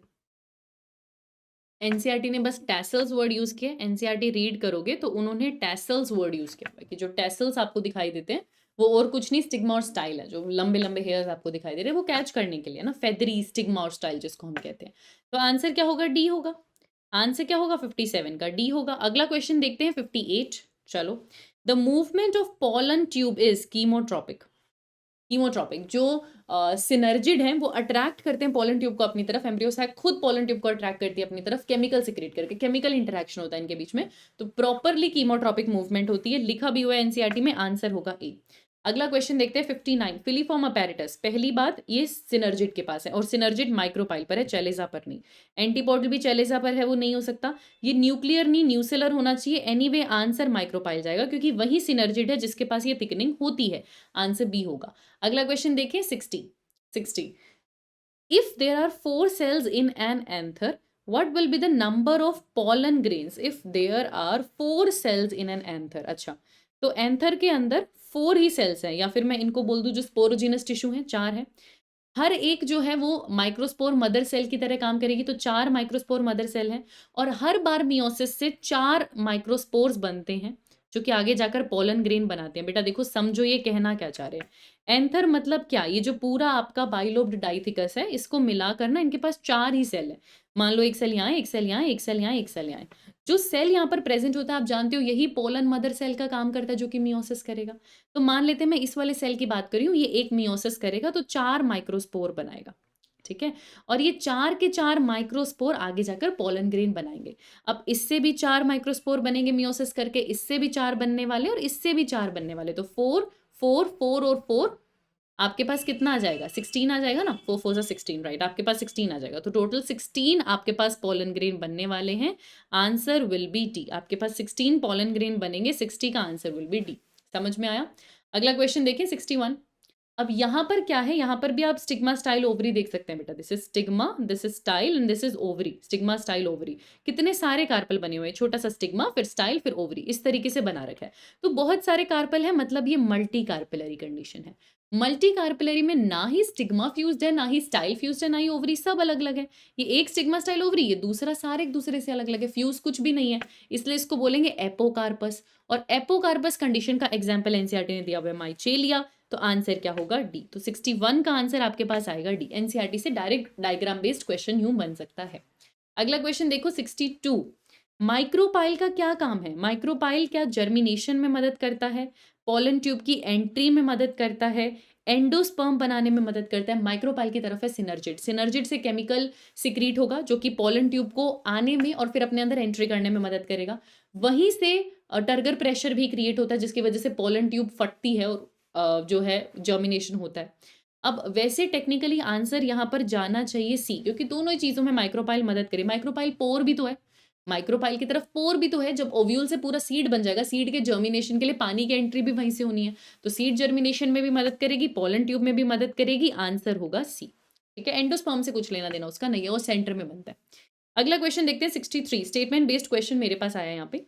मेगास्पोर मदर सेल जो होती है वो मियोसिस डिवीजन करती है और 4 मेगास्पोर बनाती है। बात तो ठीक है, लेकिन उन चारों में से फंक्शनल कोई एक ही रह जाती है, चैलेजा वाली, चैलेजल एंड वाली। जो मेगास्पोर मदर सेल होती है और मेगास्पोर होती है, दोनों हैप्लॉइड होते हैं? नहीं, मदर सेल डिप्लॉइड होती है। जो स्पोर बनता है वो मियोसिस से बनता है, वो हैप्लॉइड है। तो 1 ट्रू है, 2 फॉल्स है बेटा, आंसर सी होगा। ठीक है, अगला क्वेश्चन देखिए 64। 64 मुझे क्या कह रहा है, पोलन ग्रेन जो एंजियोस्पर्म का है उसी को मेल गैमीटोफाइट कहते हैं। जी हाँ, पोलन ग्रेन को मेल गैमीटोफाइट कहते हैं और एम्ब्रियोसैक को फीमेल गैमीटोफाइट कहते हैं। पोलन ग्रेन में स्टिग्मा स्टाइल ओवरी होती है? नहीं, stigma style ovary female gynoecium की एक यूनिट है, कार्पल की एक कार्पल में ये हिस्सा होता है। तो ये गलत हो जाएगा ना बच्चे, तो आंसर क्या होगा, सी। फिर से स्टेटमेंट 1 ट्रू है लेकिन स्टेटमेंट 2 फॉल्स है, तो आंसर मेरे पास फिर से क्या हो जाएगा, सी। अगला क्वेश्चन देखते हैं 65। 2 डायग्राम आपको यहाँ पर दे रखे हैं। अब इसके अंदर ये आपकी इकलौती मेगास्पोर मदर सेल है जो फंक्शनल रह चुकी है ना, क्योंकि आप उसी के अंदर बात करें, न्यूसिलस के सेल थे, तो न्यूसिलस के अंदर एक ही मेगास्पोर मदर सेल आपकी जो है फंक्शनल रह गई है। तो बी जो है वो आपका मेगास्पोर बना हुआ है, सॉरी मेगास्पोर जो फंक्शनल रह गया, क्योंकि मेगास्पोर मदर सेल ने मियोसिस किया जिसमें से एक ही फंक्शनल रह गया। ठीक है, तो ये आपके पास जो बी है, बी आपका डायड नहीं है, एक सेल ही है ना, डायड कहाँ से हुआ, डायड नहीं है। इन दोनों को तो हटा दो, इन दोनों को तो हटा दो। ठीक है, तो ये वही है ना बेटा आपके पास, ये आपको एनसीईआरटी का डायग्राम अगर आप देखेंगे तो ये आपको ओव्यूल के अंदर का हिस्सा दिखाया है जहां पर ये न्यूसिलस के सेल्स है ओव्यूल के अंदर। ठीक है, जिसमें से माइक्रोपाइल की तरफ का कोई एक न्यूसिलस मेगास्पोर मदर सेल की तरह बिहेव करता है। एक सेल है, डायड हो नहीं सकता, वैसे भी हटा दो, और ये मेगास्पोर मदर सेल होता है, ए न्यूसिलस होती है। यहाँ उल्टा लिख दिया ना, तो ये नहीं होगा। ठीक है, सी फिर से न्यूसिलस ही है। मेगास्पोर मदर सेल जो है वो मियोसिस करेगी और मियोसिस करके सेल्स बनाएगी 2। वैसे तो आप जानते हो मियोसिस से 4 सेल बनते हैं, पर इन्होंने क्या किया, मियोसिस 1 और मियोसिस 2 अलग अलग दिखाया। ये इन्होंने मियोसिस 1 दिखाया जिसमें डायड बनेगा, फिर मियोसिस 2 दिखाया जिसमें टेट्राड बनेगा, जिसमें से एक ही फंक्शनल रह जाएगा। तो ये आपका डायड है ना, डी आपका डायड है। ठीक है, और सी भी आपका न्यूसिलस है। आंसर सी होगा बेटा, आंसर सी होगा। 65 का आंसर सी होगा। अगला क्वेश्चन देखते हैं 66। Which of the following statement about sporopollenin is false? Exine बना होता है ना, स्पोरोपोलेनिन से फॉल्स बनाना है। एक्साइन स्पोरोपोलेनिन का बना हुआ है, ये बहुत रेजिस्टेंट ऑर्गेनिक मटेरियल है। इसमें अपर्चर होते हैं जिन्हें जर्म पोर कहते हैं, जहाँ पे स्पोरोपोलेनिन एब्सेंट होता है, प्रेजेंट नहीं, ये गलत हो गया। Sporopollenin can withstand high temperature and strong acid, तो गलत सी हो गया बेटा। जो जर्म पोर होते हैं ना वहाँ पर एक्साइन एक्चुअली एब्सेंट होता है, प्रेजेंट नहीं। ठीक है, तो आंसर हो गया सी 66 का। अगला क्वेश्चन देखते हैं 67। क्या कह रहे हैं 67 हमको, diagram showing the entry of pollen tube to embryo sac. आपको ए टू जी यहाँ पर पहचानने हैं इस डायग्राम के अंदर। ठीक है जी, तो अब क्या है, वैसे तो यहाँ पर सिनर्जिड बनाना चाहिए, पर एनसीईआरटी ने यहाँ पर इनको मेल गैमेटी का है। एक्चुअली सिनर्जिड आगे रहता है, आई मीन टू से सॉरी, वेजिटेटिव न्यूक्लियस या ट्यूब न्यूक्लियस आगे रहता है, पर एनसीईआरटी ने मेल गैमेट्स को ही आगे बनाया हुआ है। ठीक है, अब यहाँ पर ये आपके सिनर्जिड्स हैं, ये सिनर्जिड्स के अंदर न्यूक्लियस हैं, और यहाँ पर ये आपका फिलीफॉर्म अपैरेटस है। ये आपका फिलीफॉर्म अपैरेटस है, ढूंढना थोड़ा सा यहाँ पे शुरू कर दो। ठीक है, तो आपके पास जो सी है वो मेल गैमेट है? नहीं। जो सी है वो एग का न्यूक्लियस है? नहीं, ऐसा भी नहीं है, एग का न्यूक्लियस वो बिल्कुल भी नहीं है। जो सी है वो फिलीफॉर्म अपैरेटस है? जी हाँ। ए जो है वो कवरिंग है, वो प्लाज्मा मेम्ब्रेन है? बिल्कुल। बी जो है वो सिनर्जिड है, ये दोनों आपके पास सिनर्जिड ही होते हैं बेटा, है ना? बी भी आपके पास सिनर्जिड है, ठीक है? अच्छा। सी आपका फिलीफॉर्म अपैरेटस है, आप देख ही पा रहे हैं। डी आपके दोनों मेल गैमेट्स हैं, मैंने आपको बताया था, और ई आपका वेजिटेटिव न्यूक्लियस है, जिसे ट्यूब न्यूक्लियस भी कहते हैं, तो यही आपका ट्यूब न्यूक्लियस या वेजिटेटिव न्यूक्लियस है, ठीक है?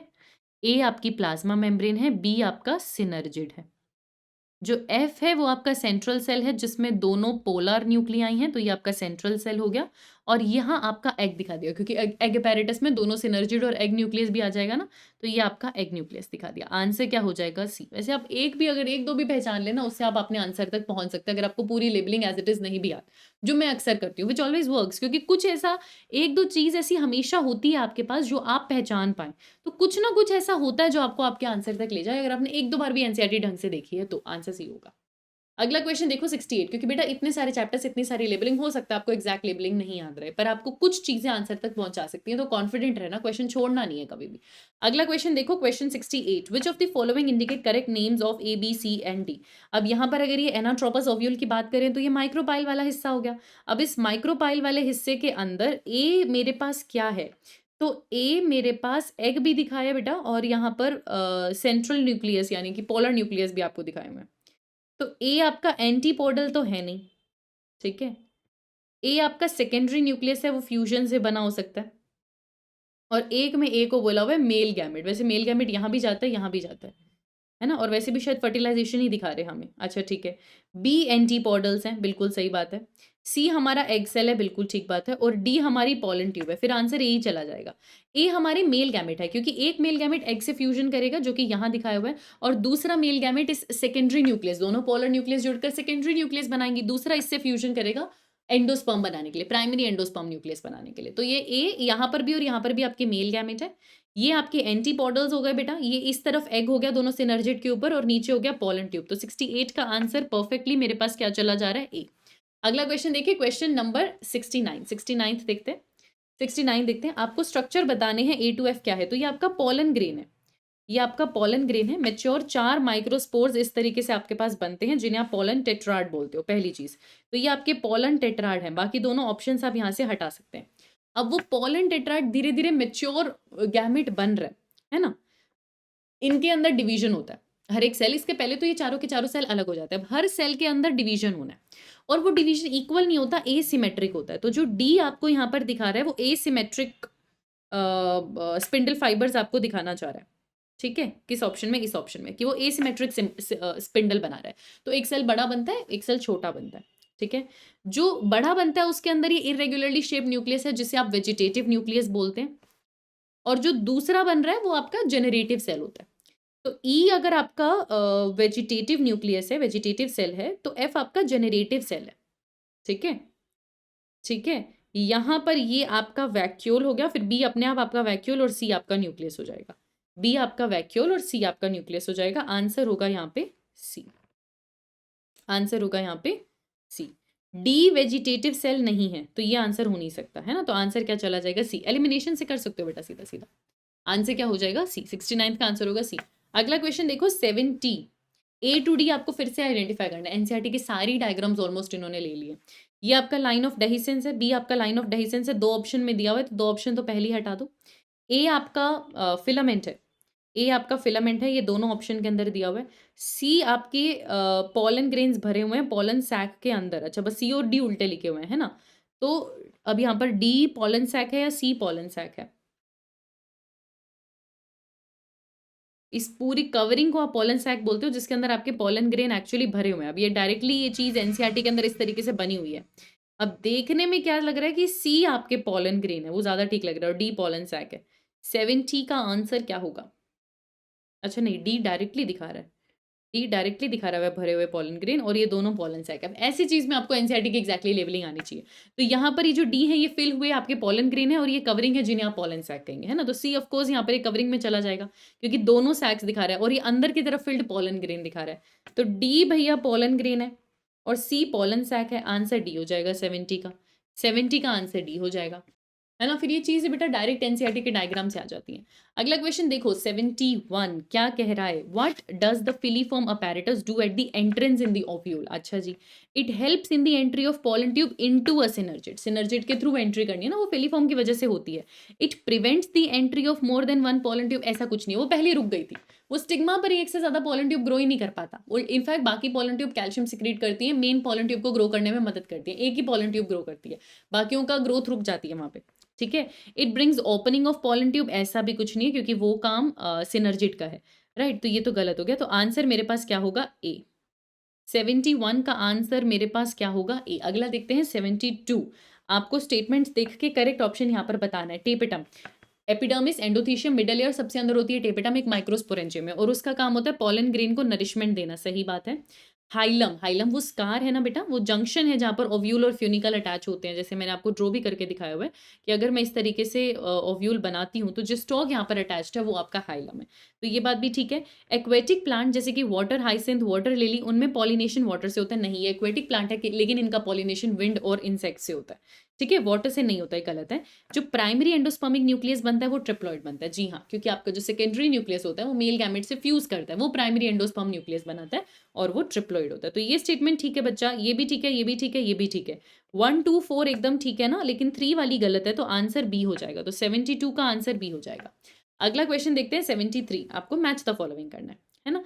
फ्यूनिकल, फ्यूनिकल क्या कर रहा है, फ्यूनिकल क्या कर रहा है, फ्यूनिकल अटैचमेंट का काम कर रहा है, वो स्टॉक है ओव्यूल पे। ओव्यूल बाद में सीड बनाएगा, तो मैं उसको इसका स्टॉक, सीड का भी स्टॉक कह सकती हूँ। अब ए का 4 दो ऑप्शन में दिया हुआ है, तो दो तो मैं सीधा एलिमिनेट कर दूंगी। जो स्कार है अभी मैंने आपको थोड़ी देर पहले बताया वो हाइलम है, क्योंकि वहां पर अटैच हुआ था वो जाके, राइट। तो क्या अटैच हुआ था, फ्यूनिकल अटैच हुआ था ओव्यूल से, तो बी का आंसर होगा 1। अब बी का आंसर 1 इसी ऑप्शन में दे रखा है, तो आंसर तो आ गया, बट मैं बाकी भी मैच कर लेती हूँ। जाइगोट आगे जाकर एम्ब्रियो बनाएगा, जो इनर दो इंटेग्यूमेंट्स भी तो थे इस ओव्यूल के पास, तो वो जाकर सीड की कवरिंग, सीड के कोट बनाते हैं, ठीक है। जो इनर इंटेग्यूमेंट होता है उसको हम बोलते हैं टेगमन, और जो बाहर वाला इंटेग्यूमेंट होता है उसको हम बोलते हैं टेस्टा। बाहर टेस्टा है हार्ड कवरिंग, अंदर टेगमेन होता है, ठीक है। और ये टेगमेन वर्ड, टेगमेन इलेक्ट्रा, ये आप फोल्स विंग्स के लिए यूज करते हैं। कॉकरोच के अंदर भी जो 4 विंग्स होते हैं उन्हें भी आप ये कहते हैं, ठीक है। तो यहाँ पर आंसर क्या चला जाएगा, 2। देखो सेम नाम लेकिन अलग अलग जगह अलग अलग मीनिंग है उनका। 73 का आंसर हो जाएगा ए। अगला क्वेश्चन देखते हैं 74, जिसके साथ हम एंट्री कर रहे हैं डबल फर्टिलाइजेशन के अंदर। तो the endosperm in angiosperms develop from, endosperm बनता है बेटा किससे, जो सेकेंडरी न्यूक्लियस था उससे। सेकेंडरी न्यूक्लियस से मेल गैमेट फ्यूजन करेगा, प्राइमरी एंडोस्पर्म न्यूक्लियस बनाएगा, उससे एंडोस्पर्म बनेगा। तो 79 का आंसर क्या चला जाएगा, बी। ये 79 ही है ना, 74 है, सॉरी, देखो किस तरीके से लिखा है मैंने। तो 74 का आंसर चला जाएगा बी। अगला क्वेश्चन देखते हैं 75। डबल फर्टिलाइजेशन मतलब क्या, 2 फर्टिलाइजेशन हो रही है, इसके अंदर क्या क्या फ्यूजन हो रहा है। एक मेल गैमेट जा रहा है एग के पास, दूसरा जा रहा है सिनर्जिड के पास, नहीं। एक मेल गैमेट जा रहा है एग के पास, दूसरा जा रहा है सेकेंडरी न्यूक्लियस के पास, ये 2 अलग अलग फ्यूजन हो रही है, आंसर होगा डी। अगला क्वेश्चन देखते हैं 76। Fertilization of egg takes place inside embryo sac के अंदर, उसी के अंदर एग है, वहीं पर फर्टिलाइजेशन होगा, आंसर होगा डी। अगला क्वेश्चन देखो 77। सेक्सुअल रिप्रोडक्शन से जेनेटिक रिकॉम्बिनेशन आती है, क्योंकि गैमेट बनते टाइम रिकॉम्बिनेशन हो जाती है। ये सारी चीजें म्यूटेशन में, ये सारी चीजों का रीजन म्यूटेशन है, नॉर्मल सेक्सुअल रिप्रोडक्शन नहीं। ये रैंडम होता है बेटा, ये रैंडम है, ये चांस है, ये सिंगल स्टेप लेकिन लार्ज है। जबकि जेनेटिक रिकॉम्बिनेशन आपको सेक्सुअल रिप्रोडक्शन की वजह से मिलती है, जो डार्विन ने आपको सिखाई थी, तो आंसर होगा ए। अगला क्वेश्चन देखते हैं 78। Which one of the following would not lead to the formation of clones. अच्छा, डबल फर्टिलाइजेशन सेक्सुअल रिप्रोडक्शन है, उसमें क्लोन नहीं बनते। एपोमिक्सिस एक एसेक्सुअल रिप्रोडक्शन है, और एसेक्सुअल रिप्रोडक्शन में याद रखना क्लोन बनते हैं। वेजिटेटिव में भी क्लोन बनते हैं। टिश्यू कल्चर तो एग्जैक्टली आप एक एक्सप्लांट, एक सोमैटिक सेल लेकर एज इट इज सेल बनाते हो, इसमें भी क्लोन बनते हैं। लेकिन सेक्सुअल रिप्रोडक्शन में रिकॉम्बिनेशन होगा, वेराइटी आएगी, एज इट इज क्लोन कभी भी नहीं बनेंगे, तो आंसर आएगा ए। अगला क्वेश्चन देखो 79। जो प्राइमरी एंडोस्पर्मिक सेल है वो किससे बना है, वो ट्रिपल फ्यूजन के बाद बना है। ट्रिपल फ्यूजन मतलब सेकेंडरी न्यूक्लियस मेल गैमेट जुड़ गया, ट्रिपल फ्यूजन हो गया, अब प्राइमरी एंडोस्पर्मिक न्यूक्लियस बन गया, तो जो सेंट्रल सेल है वो प्राइमरी एंडोस्पर्मिक सेल में कन्वर्ट हो जाता है। तो ये ट्रिपल फ्यूजन के बाद हो रहा है बेटा, तो 79 का आंसर ए होगा। 80th देखें, अगला क्वेश्चन क्या कह रहा है, कौन सा इनकरेक्ट है एंजियोस्पर्म के लिए। पॉलन ग्रेन जो है वो आपका मेल गैमेटोफाइट है, मियोसिस के बाद बना हैप्लॉइड होता है।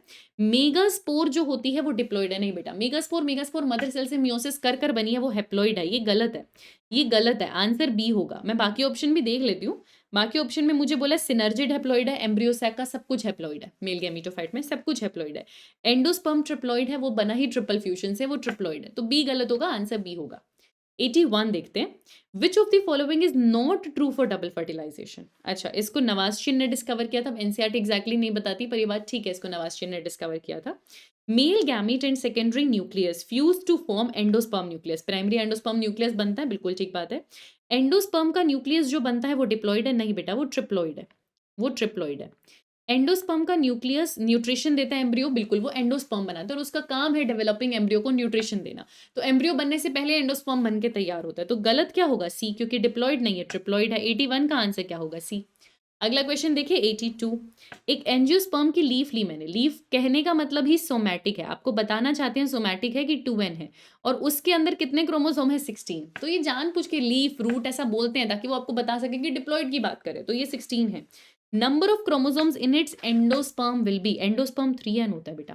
पहली बार 2n 16 है, तो n कितना होगा? 8। अब आप मुझे 3n बता दो, 24 हो जाएगा। 8 3 जा 24। तो आंसर क्या होगा? बी। 82 का आंसर होगा बी। अगला क्वेश्चन देखो 83। अब आपको यहाँ पर ABCD बताना है। एक एग का सेल है और एक मेल का गैमेट है। आप जानते हो दोनों फ्यूजन करते हैं तो जाइगोट बनाते हैं। तो ए आपके पास जाइगोट है, और एक कब, अच्छा आपसे प्रोसेस पूछा है, इस प्रोसेस को बोलते हैं बेटा सिनगैमी। सिनगैमी आपको एक ही ऑप्शन में दे रखा है, आंसर तो आपको मिल गया, पर अब बाकी भी देख लो। अब इससे बनेगा क्या? जाइगोट डेवलप कर कर एम्ब्रियो बनाएगा। ठीक है। अगर मैं पोलर सेल यानी पोलर न्यूक्लियाई और मेल गैमेट की बात करूं तो इसको आप ट्रिपल फ्यूजन बोलते हो, और इससे आपका एंडोस्पर्म बनता है। आपका आंसर पहले ही आ गया था। आंसर क्या होगा? ए। अगला क्वेश्चन देखते हैं 84। Syngamy and triple fusion is called double fertilization, है ना? यही तो दोनों मिलकर डबल फर्टिलाइजेशन करते हैं। आंसर तो आ गया, ए से ही आ गया। जो सेंट्रल सेल है वो प्राइमरी एंडोस्पर्मिक न्यूक्लियस, पहली बात यहाँ पर प्राइमरी एंडोस्पर्मिक सेल होना चाहिए, न्यूक्लियस नहीं। पर फिर क्या कर सकते हैं, जो कि बाद में जाकर एंडोस्पर्म बनाएगा, develop into endosperm, zygote develop into embryo. तो आंसर बी होगा, मोस्ट करेक्ट। एनीवे आंसर मेरे पास बी ही होगा। ठीक है। अगला क्वेश्चन देखिए 85। There are total dash nuclei involve in double fertilization. तो एक न्यूक्लियस होगा, गिनते जाना, न्यूक्लियस गिनते जाना डबल फर्टिलाइजेशन में। डबल फर्टिलाइजेशन में पहली चीज होती है सिनगैमी। सिनगैमी में होते हैं दो न्यूक्लियस, एक एग का एक मेल गैमेट का। दूसरी चीज होती है ट्रिपल फ्यूजन। ट्रिपल फ्यूजन में दो न्यूक्लियस होते हैं जो सेंटर पे पोलर न्यूक्लियस थे, और एक न्यूक्लियस होता है मेल गैमेट का, यानी 3। तो यहाँ 3 और यहाँ 2, टोटल हो गया 5। आंसर आएगा डी। तो डबल फर्टिलाइजेशन में टोटल 5 न्यूक्लियस का लेखा जोखा है। आगे देखते हैं क्वेश्चन नंबर 86। आपको एक एम्ब्रियो दिया, आपको A to E बताना है। ये आपके एंटीपोडल हैं जो डीजेनरेट कर रहे हैं, है ना? तो ये आपके डीजेनरेटिंग एंटीपोडल सेल्स हैं। अब यहाँ पर जो है एनसीईआरटी के डायग्राम के अकॉर्डिंग हमको थोड़ा सा सोचना है। एनसीईआरटी जब फर्टिलाइजेशन के बाद की बात करती है बेटा, तो वो यहाँ पर माइक्रोपाइलर एंड बनाती है और यहाँ पर चेलिसल एंड बनाती है। ये डीजेनरेटिंग एंटीपोडल्स है, राइट? तो ई आपके पास डीजेनरेटिंग एंटीपोडल्स है। ई देखो जाइगोट तो है नहीं, इसको तो हटा दो। ई चेलिसल एंड है। ई में डीजेनरेटिंग एंटीपोडल सेल्स हैं, ई में डीजेनरेटिंग एंटीपोडल सेल्स हैं। ठीक है, ये ज़्यादा करेक्ट है, ये भी हमारे पास आंसर नहीं है। तो ई में मेरे पास एंटीपोडल सेल्स है ना? ई में मेरे पास एंटीपोडल सेल्स है। ए की तरफ डीजेनरेटिंग सिनर्जिड है, जिसमें से एक का फ्यूजन हो गया, एग का फ्यूजन हो गया, वो जाइगोट बना रहा है। सी मेरे पास प्राइमरी एंडोस्पर्मिक सेल है, जिसके अंदर डी मेरे पास प्राइमरी एंडोस्पर्मिक न्यूक्लियस है। तो आंसर मोस्ट करेक्ट क्या हो जाएगा? सी। बस याद रखना, ये बिल्कुल एग्जैक्टली एनसीईआरटी के डायग्राम पिक है। तो फर्टिलाइजेशन के बाद बाकी सब डीजेनरेट कर जाएगा, और तब एनसीईआरटी ने क्या कर रखा है, उसने यहाँ पर आपका चेलिसल एंड नीचे की तरफ और माइक्रोपाइल ऊपर के। एनसीईआरटी अलग अलग करती है। पहले अगर आप डायग्राम देखेंगे तो उसने चेलिसा ऊपर बनाया हुआ है, एंटीपोडल सिनर्जिड नीचे, लेकिन डीजेनरेशन के टाइम उसने सिनर्जिड ऊपर बनाया हुआ है। और पहली बात, यहाँ पर एग है ना, एग का न्यूक्लियस आप देख पा रहे हो, ये जाइगोट है, तो उससे भी पहचान सकते हो कि ये माइक्रोपाइल वाली साइड होगी, ये सिनर्जिड होगा। तो 86 का आंसर क्या होगा? सी। अगला क्वेश्चन देखते हैं 87। एंजियोस्पर्म में मेल प्लांट डिप्लॉइड होता है, फीमेल प्लांट टेट्राप्लॉइड है, तो एंडोस्पर्म कैसा होगा? अच्छा जी, ठीक है। अगर मैं बोल रही हूं कि मेल प्लांट डिप्लॉइड है, ठीक है, तो जो मेल का गैमेट बनेगा या मेल गैमेट बनेगा वो हैप्लॉइड बनेगा, यानी कि एन बनेगा। ये 2n था, एन बनेगा। ये तो था मेरा पहला केस। दूसरा केस में मुझे कहा गया है कि जो आपकी फीमेल है वो 4n है, क्योंकि वो टेट्राप्लॉइड है। तो जब ये फीमेल गैमेटोफाइट या एम्ब्रियोसैक या एग बना रही होगी फॉर दैट मैटर, तो ये मियोसिस करेगी। मियोसिस में प्लॉइडी हाफ हो जाती है, तो जो फीमेल गैमेट बनाएगी या एम्ब्रियोसैक बनाएगी वो 2n होगा, क्योंकि आपको हाफ करना है। मियोसिस में आपको प्लॉइडी हाफ करनी है, तो फीमेल के अंदर जो एग सेल होगा वो 2n प्लॉइडी का होगा बेटा। अब आप क्या कह रहे हैं, एंडोस्पर्म पूरा का पूरा एम्ब्रियो सैक 2n है, पूरा का पूरा एम्ब्रियो सैक 2n है। मतलब सेंटर में अगर ये एम्ब्रियो सैक बना है तो सेंटर में जो दोनों पोलर न्यूक्लियाई हैं वो भी 2n है, क्योंकि सब कुछ ही 2n है। जब 4n से 2n ही तो बन सकता है मियोसिस के अंदर, तो पूरा का पूरा 2n है। सेंट्रल पोलर न्यूक्लियाई भी 2n है। एंडोस्पर्म बनाने के लिए ये जो दोनों 2n है, ये वाला भी 2n है, ये वाला भी 2n है। दो पोलर न्यूक्लियाई है, ये जुड़ते हैं तब सेकेंडरी न्यूक्लियस बनता है।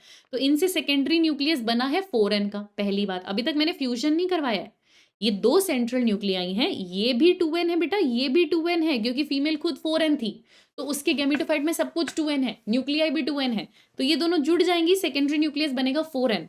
अब एंडोस्पर्म बनाने के लिए इनसे आकर जुड़ने वाला एक मेल गैमेट जो कि है n, अब वो आकर जुड़ेगा तो क्या बनेगा 5n। तो जो एंडोस्पर्म बनेगा वो 5n बनेगा, यानी कि पेंटाप्लॉइड बनेगा। आंसर होगा D87 का। क्लियर हुआ कैसे करते हैं ऐसे क्वेश्चन को?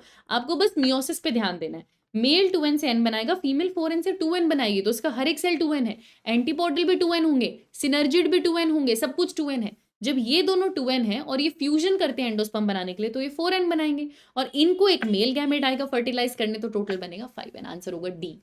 अगला क्वेश्चन देखो, क्वेश्चन नंबर 88। बढ़िया प्रैक्टिस है बेटा, अगर ऐसे क्वेश्चन आएंगे तो आप इजीली कर पाएंगे। अब आप पोस्ट फर्टिलाइजेशन इवेंट पे आ चुके हैं। Then question is 88।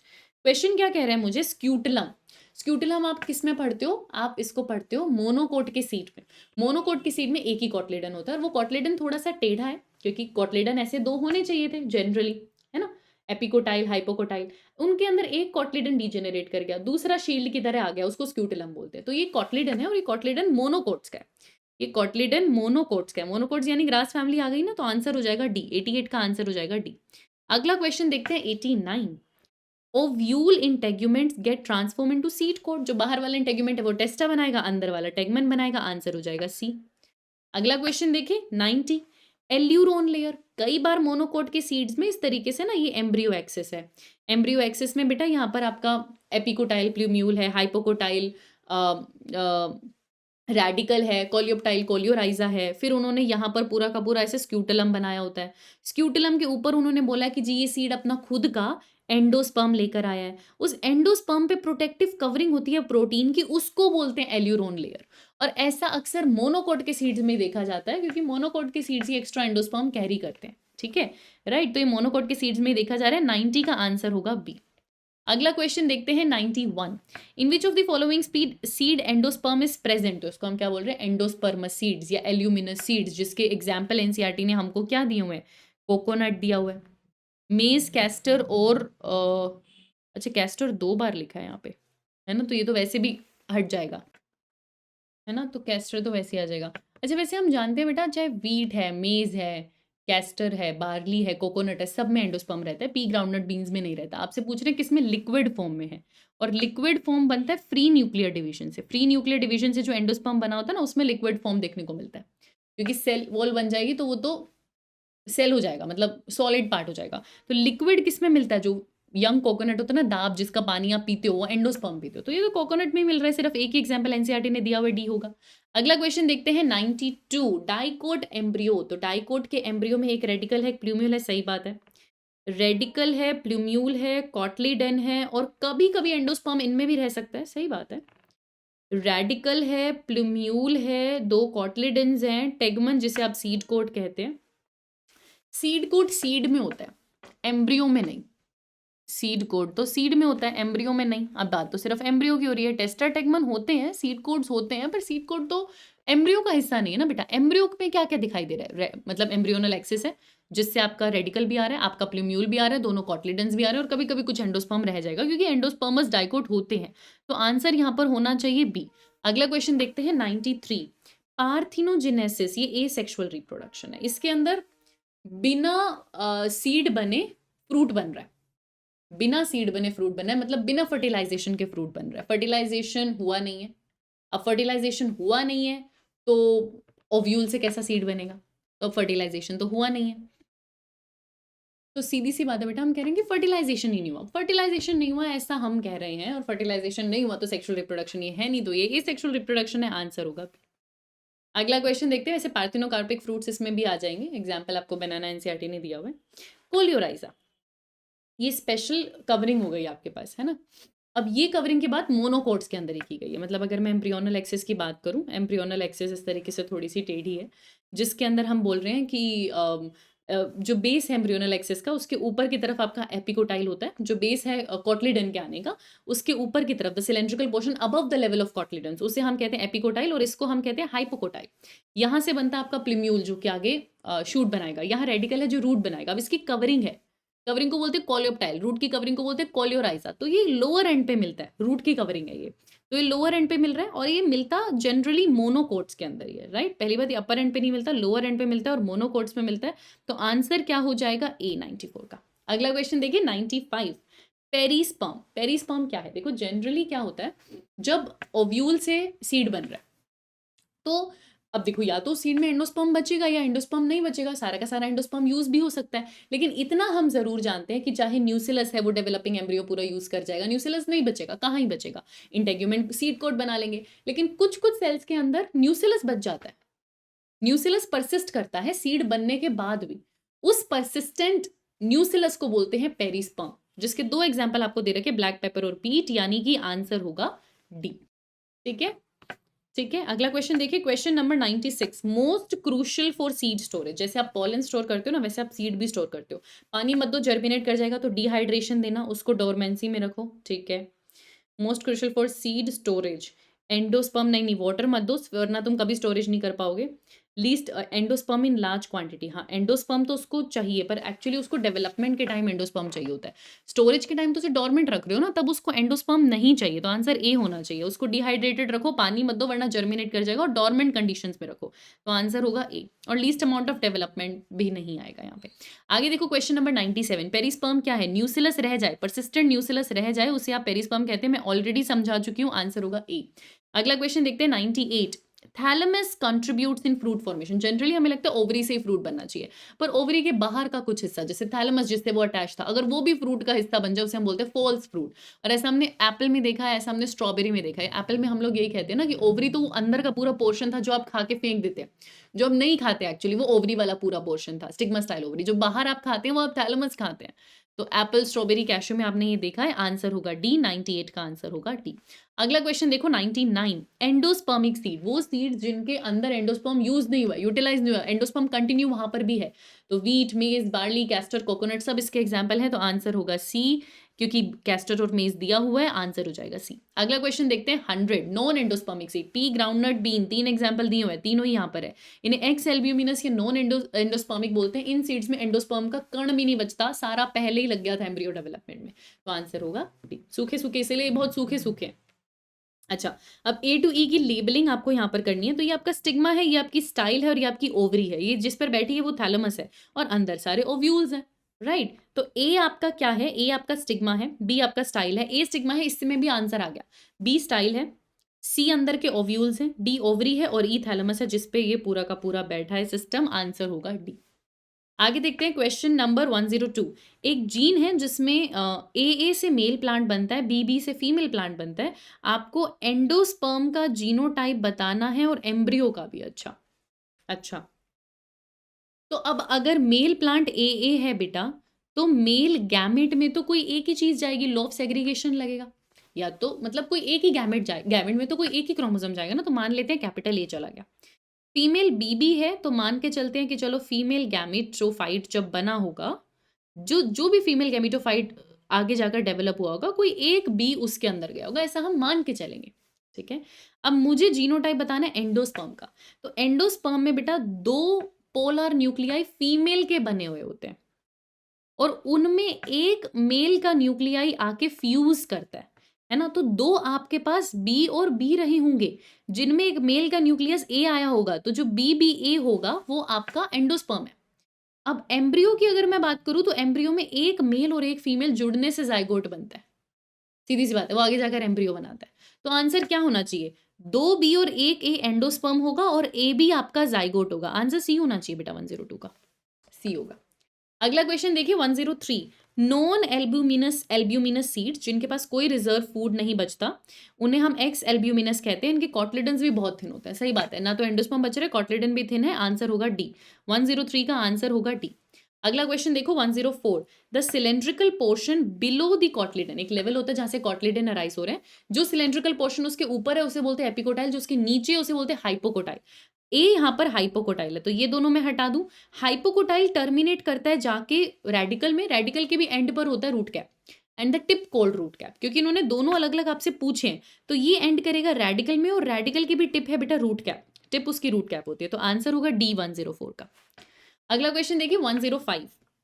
Seed germination required, seed germination को पानी चाहिए, मॉइस्चर चाहिए, टेम्परेचर चाहिए, ऑक्सीजन चाहिए, लाइट की इतनी जरूरत नहीं है।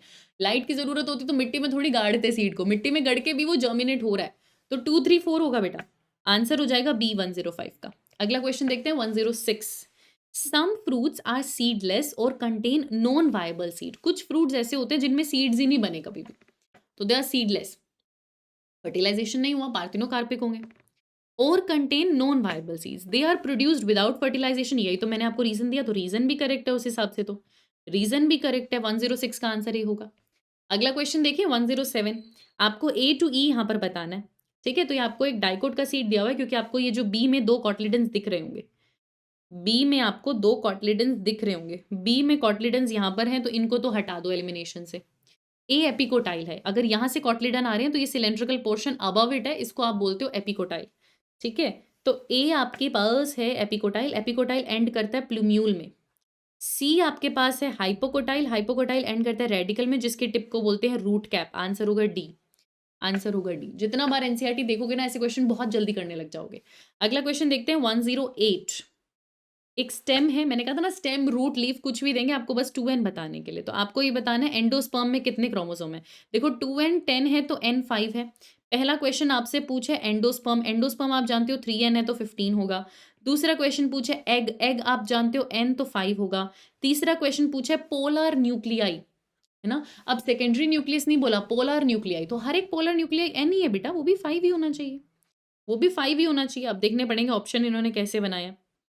इन्होंने दोनों पोलर न्यूक्लियाई एक साथ माने होंगे तो 5 + 5 10 बनेगा, वरना 5 होना चाहिए। पहला 15 है, तो पहला 15 है, तो बाकी ऑप्शंस तो वैसे भी हटा दो।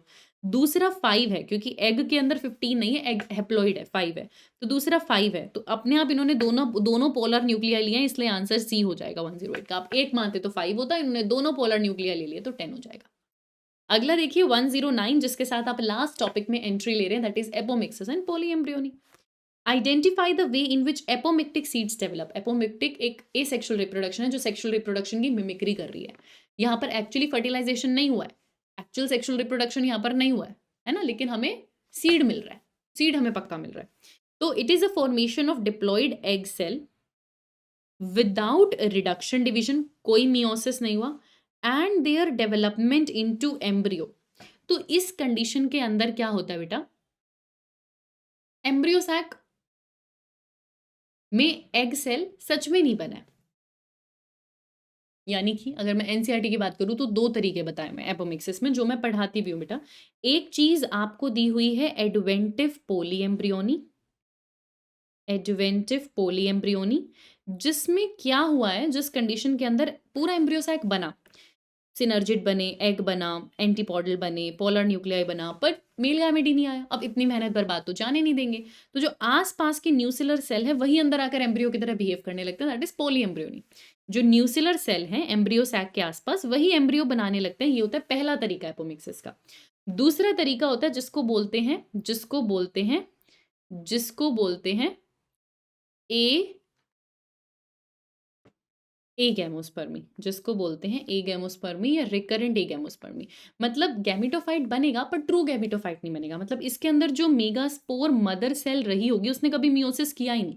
जो मेगास्पोर मदर सेल थी उसने मियोसिस किया ही नहीं, उसने माइटोसिस कर कर पूरा गैमेटोफाइट बना दिया। तो इसके अंदर जो एग बना वो पहले ही 2n था, उसने वेट ही नहीं किया कि मेल गैमेट आएगा फ्यूजन करेगा, एग खुद ही 2n है, एग खुद ही 2n है और वो ही आगे जाकर ज़ाइगोट बना दे रहा है। तो वही बात होगी ना कि एग सेल खुद ही डिप्लॉइड है, वो बिना रिडक्शन डिवीजन के बना है, तो वो खुद आगे जाकर एम्ब्रियो बना रहा है। हैप्लॉइड सेल नहीं बनता, बिना रिडक्शन डिवीजन के डिप्लॉइड ही एग बनता है और वही उसे हम एगैमोस्पर्मी कहते हैं। तो ठीक है ना, ए भी करेक्ट है, सी भी करेक्ट है, आंसर डी होगा 109 का। 109 का आंसर होगा डी। अगला क्वेश्चन देखिए 110, न्यूसिलर पॉलीएम्ब्रियोनी, सिट्रस एग्जाम्पल एनसीईआरटी ने दिया हुआ है, डी होगा। जो अभी मैंने आपको बताया उसका एग्जाम्पल सिट्रस हमें देखने को मिलता है। Apomixis, apomixis is the development of seeds without fertilization, इसे पार्थिनोजेनेसिस कहते हैं बेटा। अच्छा, सीड्स विद फर्टिलाइजेशन लिखा हुआ है, सीड्स विद फर्टिलाइजेशन तो सेक्सुअल रिप्रोडक्शन हो गया, और सेक्सुअल रिप्रोडक्शन तो है नहीं, एसेक्सुअल है। सीड्स विदाउट फर्टिलाइजेशन, ये ठीक बात है, फर्टिलाइजेशन नहीं हुआ फिर भी सीड्स बन रहे हैं, सिट्रस में सीड्स होते हैं ना, नींबू में सीड्स होते हैं, ये ठीक बात है। अगर मैं बोलूँ बिना फर्टिलाइजेशन के फ्रूट बन गया, वो पार्थिनोकार्पी, पार्थिनोजेनेसिस में हो जाएगा, ठीक है। लेकिन सीड बना है, फर्टिलाइजेशन नहीं हुआ, वो एपोमिक्सिस है। तो सीड बना है तो मुझे लग रहा है सेक्सुअल रिप्रोडक्शन है, पर है ये एसेक्सुअल रिप्रोडक्शन, ये करेक्ट एक्सप्लेनेशन है। मैं किसी वेजिटेटिव सेल से सीड बनाती हूँ, नहीं बनाती, तो रिप्रोडक्टिव सेल से हूँ, फीमेल गैमेट के अंदर ही सारा काम चल रहा है, ठीक है। सीड्स बनता है फ्रॉम रिप्रोडक्टिव सेल्स, ये बात भी ठीक है, ये बात भी ठीक है। लेकिन again seeds without fertilization is a more better definition for apomixis, है ना, कि फर्टिलाइजेशन नहीं हुआ, मेल गैमेट नहीं पहुंचा, फिर भी बढ़िया सीड बन रहा है, चाहे न्यूसिलस के सेल से एम्ब्रियो बने और बाहर फिर पूरा सीड बने, या फिर खुद एग ही डिप्लॉइड है लेकिन सीड प्रॉपर बनेगा, राइट। तो आंसर विल बी बी बेटा। अगला क्वेश्चन देखते हैं 112, the process in which haploid embryo, पहली बात एम्ब्रियो तो डिप्लॉइड होना चाहिए, लेकिन एम्ब्रियो कैसा बना, haploid, is formed from haploid egg without fertilization. अब ये आपके पास हो गया, एग भी हैप्लॉइड है, एग भी हैप्लॉइड है, डिप्लॉइड नहीं है, ठीक है, बिना फर्टिलाइजेशन के, और यही बना रहा है हैप्लॉइड एम्ब्रियो, डिप्लॉइड एम्ब्रियो भी नहीं है। एपोमिक्सिस में तो डिप्लॉइड एम्ब्रियो बनता है, चाहे न्यूसिलस से बने चाहे कैसे भी बने।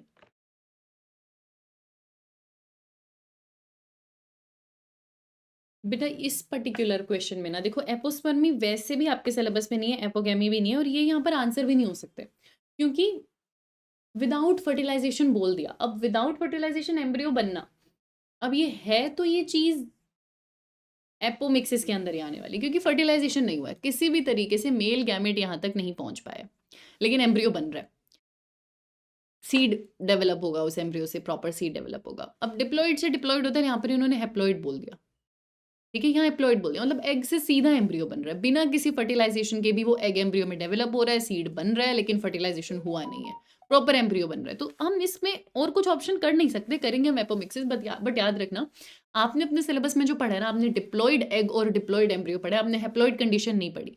अगर हैप्लॉइड कंडीशन आती थी तो न्यूसिलस आ रहा था, हैप्लॉइड एग कभी एम्ब्रियो नहीं बना रहा था। बट हाँ ठीक है, यहाँ पर फिर और आप क्या करेंगे, तो विदाउट फर्टिलाइजेशन में आपको एपोमिक्सिस ही करना पड़ेगा, ठीक है। आगे देखिए यहाँ पर आंसर क्या हो जाएगा, बी। अगला क्वेश्चन देखते हैं, क्वेश्चन नंबर 113, एक ओव्यूल है, उसमें बहुत सारे एम्ब्रियो हैं, यानी पॉली एम्ब्रियोनी, पॉली एम्ब्रियोनी में आता है सिट्रस, सिट्रस के एग्जाम्पल में आता है ऑरेंज, आंसर हो जाएगा सी। 113 का आंसर हो जाएगा सी, यही तो हम एपोमिक्सिस में पढ़ते हैं। 114 देखो, एपोमिक्सिस किस में मिल रहा है, एपोमिक्सिस का एग्जाम्पल जो एनसीईआरटी ने दे रखा है, स्ट्रेसी भी दे रखा है, ग्रासेस भी दे रखा है, सी होगा। आगे देखते हैं 115, अच्छा 115 लास्ट क्वेश्चन है, फिर एग्जाम्पल शुरू हो जा रहा है, मतलब आप फाइनल प्रैक्टिस पर आ चुके हैं। तो एस्ट्रेसी और ग्रासेस के कुछ स्पीशीज में इवॉल्व हो चुके हैं, स्पेशल मैकेनिज्म है उनके पास जिसमें वो सीड बनाते हैं पर बिना फर्टिलाइजेशन के। सीड बनना without fertilization is apomixis, fruit बनना विदाउट फर्टिलाइजेशन पार्थिनोकार्पी, जो पार्थिनोजेनेसिस में चला जाता है। तो अब सीड बन रहा है बिना फर्टिलाइजेशन के, उसे ही हम एपोमिक्सिस कहते हैं। जी हाँ, तभी तो मिमिक्री है सेक्सुअल रिप्रोडक्शन की, पूरा सीड बन रहा है, लग रहा है कि सेक्सुअल रिप्रोडक्शन हुआ है बट नहीं हुआ। Apomixis is a form of asexual reproduction that mimics sexual reproduction, ठीक है। पर ये करेक्ट एक्सप्लेनेशन नहीं है बेटा, क्योंकि ये उल्टा है, ये उल्टा है। ये स्टेटमेंट होना चाहिए था, ये इसका रीजन होना चाहिए था कि हाँ भाई एपोमिक्सिस एक एसेक्सुअल रिप्रोडक्शन है पर लगती सेक्सुअल रिप्रोडक्शन है, फिर उसका रीजन होता क्योंकि वहां पर सीड बन रहा है बिना फर्टिलाइजेशन के, इसलिए। तो ये उल्टा है, करेक्ट एक्सप्लेनेशन तो नहीं है, नॉट द करेक्ट एक्सप्लेनेशन। हाँ ट्रू दोनों जरूर है, तो आंसर हो जाएगा बी, आंसर हो जाएगा बी, ठीक है, बढ़िया। और इसके साथ आपका टॉपिक वाइज क्वेश्चन प्रैक्टिस पूरा हो जाता है।